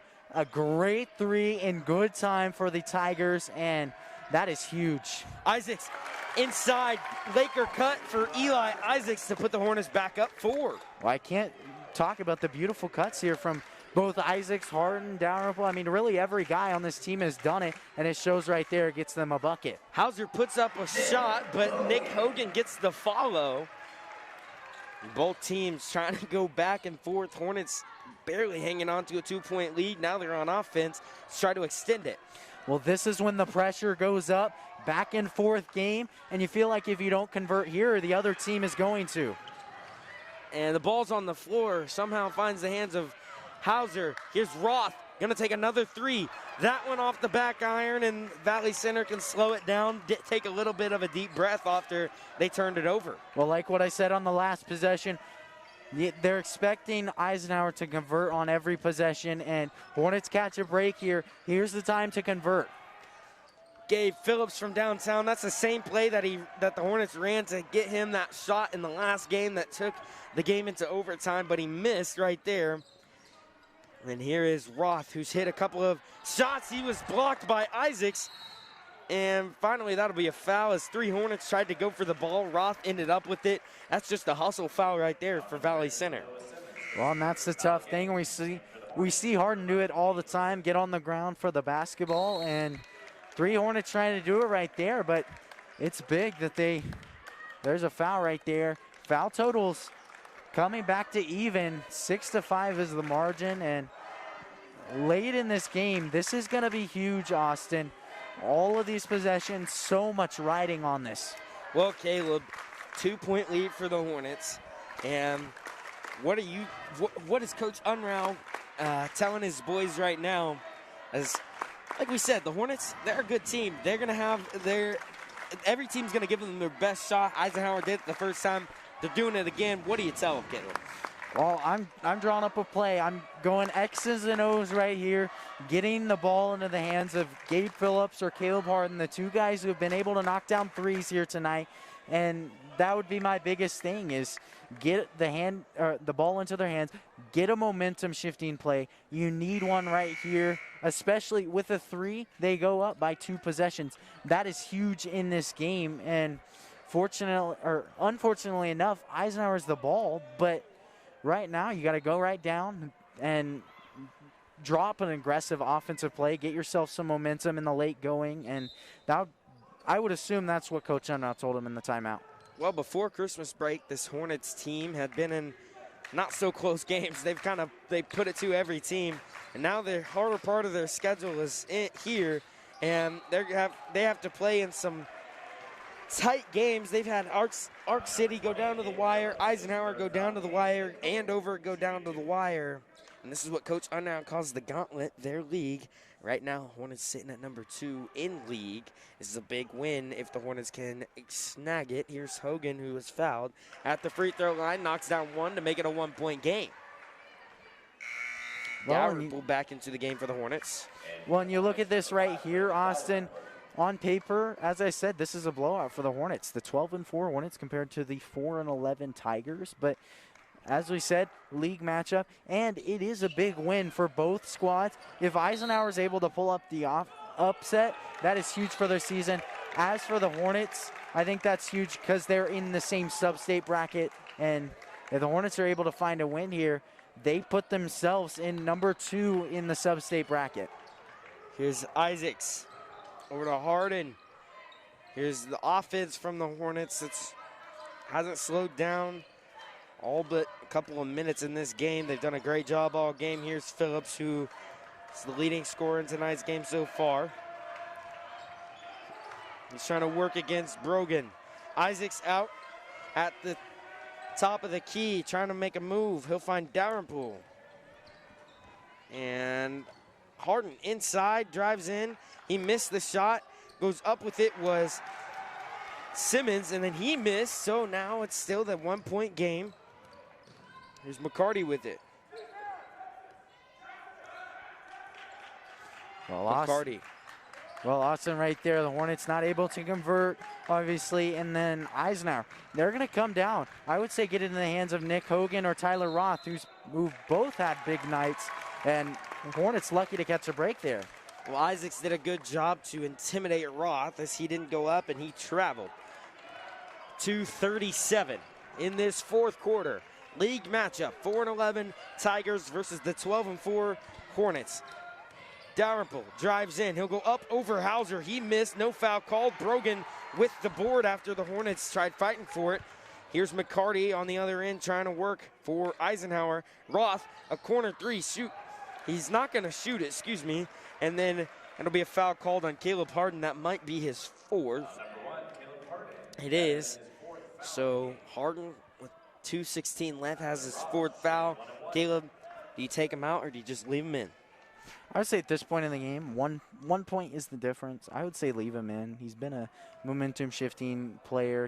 He's done a great job overall, all over the floor, and I would say keep him in. He's been a great leader, and that's what the Hornets need right now. Hauser lost it. Isaacs with it, and he'll go up for the layup as another opportunity for Isaacs to dunk, but he doesn't want the same thing to happen to him as what happened to Brogan.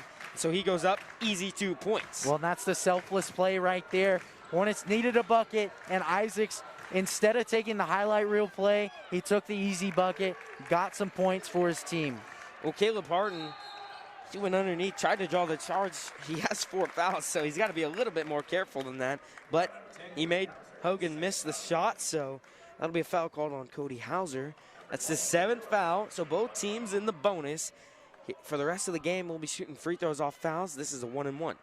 Well, Austin, that's what leaders do. You talked about Harden trying to draw the charge right there, and he understands he has 4 fouls. He heard the announcer say it, and he intended to take that charge. Obviously, nothing was called, but that's what leaders do. I'm going to sacrifice myself, trying to get that second effort, trying to make a play for my team, and he's so far this year been an amazing leader. Another show of it.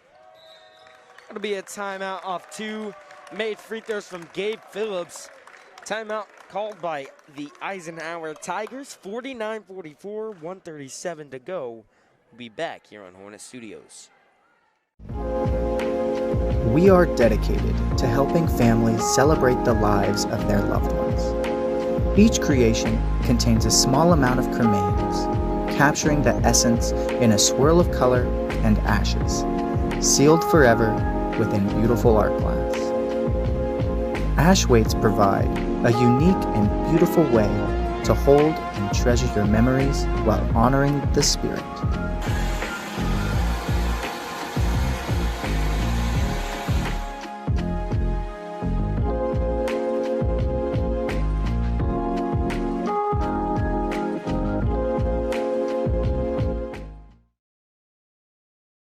After that timeout, on the floor for the Tigers is going to be Roth, Hogan, McCarty, Brogan, and Friend. On the floor for the Hornets is Isaacs, Phillips, Harden, Dalrymple, and Simmons. Caleb, 1:37 to go. What do the Hornets need to do to put this one away?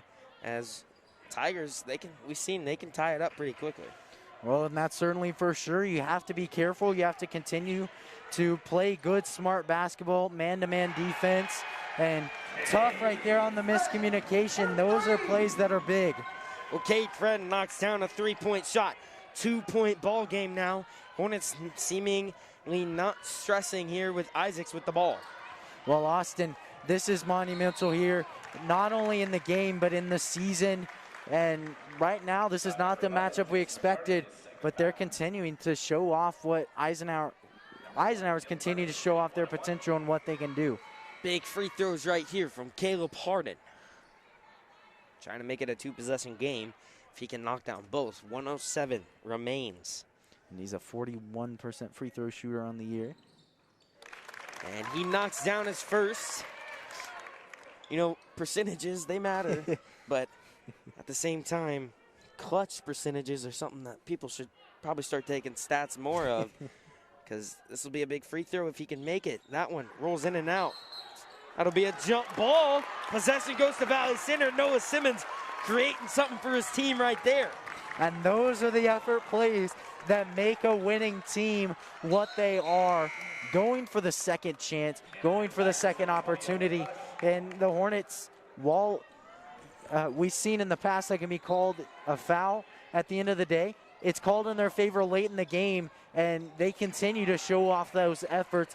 This is huge on a second chance. If the Hornets convert, this is completely game-changing. They can waste a little more time too, Caleb. Here's Simmons. Got it to Isaacs, but that'll be a timeout call. So the Hornets wasted about 15 seconds on that possession, and 53.2 to go. Fourth quarter, 50-47. We'll be back here in Hornet Studios.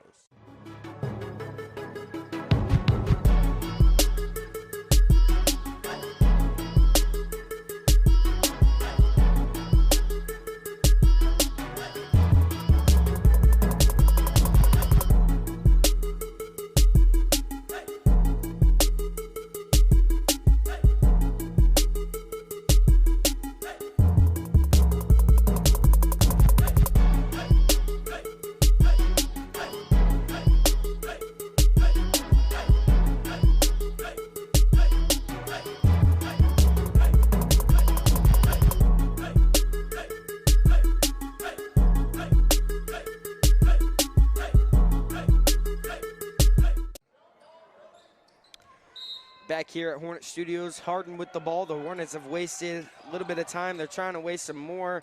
No foul called yet. And that will be finally a foul called on Nick Hogan, as the foul was called a little bit late. That's his fourth personal. And Eli Isaacs is headed to the free throw line for a 1-and-1. And they actually got Tyler Roth on that one, his third personal. But Austin, every possession is huge. This is looking to make it 2 possessions. When you talked about clutch stats, there it is right there. Something new that is being implemented in the NBA, and hopefully we see it soon in high school basketball, because this team, they would be incredible chart changing at those statistics. Well, Cade Wilson checked in for Noah Simmons. Hornets going to have their handful with Nick Hogan in the middle with Simmons out, but here he is around the three-point arc, guarded by a couple of Valley Center Hornets. Here's a three-point shot. That one, long rebound by Brogan. That was missed by McCarty. Here's Tyler Roth going to take a three. Off the front of the rim, rebounded by Gabe Phillips. He falls hard on the elbow, but he keeps possession. And that'll be a foul on Nick Hogan if it is. That's his fourth. That's it. It will be his fourth. And both parents going at it a little bit there. Eisenhower wanted a jump ball. Hornets wanted were clapping it up for the good call on the foul. And here is Gabe Phillips at the free throw line. Well, it's plays like that that decide a game, second chance opportunities, and unfortunately for Eisenhower, didn't convert in the late going, and now a 6-point game with 31 seconds. But, I mean, that is just huge, and the extra effort put on by the Tigers unfortunately didn't pay off. That free throw makes it a 3-possession game, so that is big right there. 7-point game, 27 seconds to go. We'll be back here when play resumes.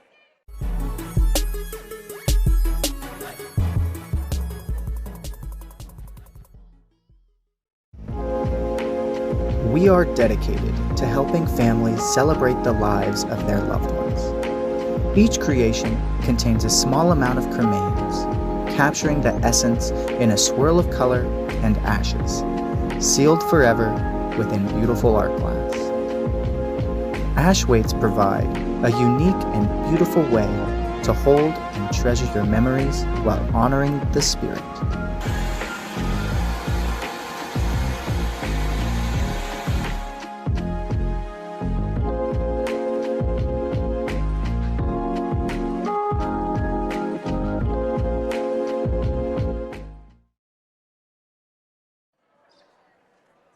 And back here, it will be Eisenhower ball, 27.7. Well, this play is huge. Obviously going to be a drawn-up play. Hornets have to hold. Hornets going to switch everything right there, Caleb. And Isaacs gets the steal. He'll go up with the right hand, and Eli Isaacs may have just stealed the game right there. 12.6 12.3, excuse me, and that'll be a call right there. The ball's headed back into the hands of Hornets, excuse me. And 56-47, your score. A sigh of relief for the Hornets as this one is pretty much over if the Hornets can keep the ball right here. Well, Austin, what a play by Eli Isaacs. He's done it all season. Leave his man for an opportunity to get the ball, and he does it right there. Uses his length to get the steal, and like you said, steals a win. Not only that, but a league win and a team we'll see in sub-state. That is just amazing to see, Austin, and what a game it was. What a fight put up by Eisenhower, and just amazing to watch. Well, Caleb, if you're a Hornet, you saw the JV team right over there yelling, "This is our house." Valley Center plays so well in this place. 56-47 final score, and that'll be it from us here at Hornet Studios. I'm Austin Coas, joined alongside by my partner, Caleb Rose. Cameraman was Caden Barnhart tonight. We thank him for his duties, and we'll be back here against Salina Central as the Hornets will take on Salina Central at Salina Central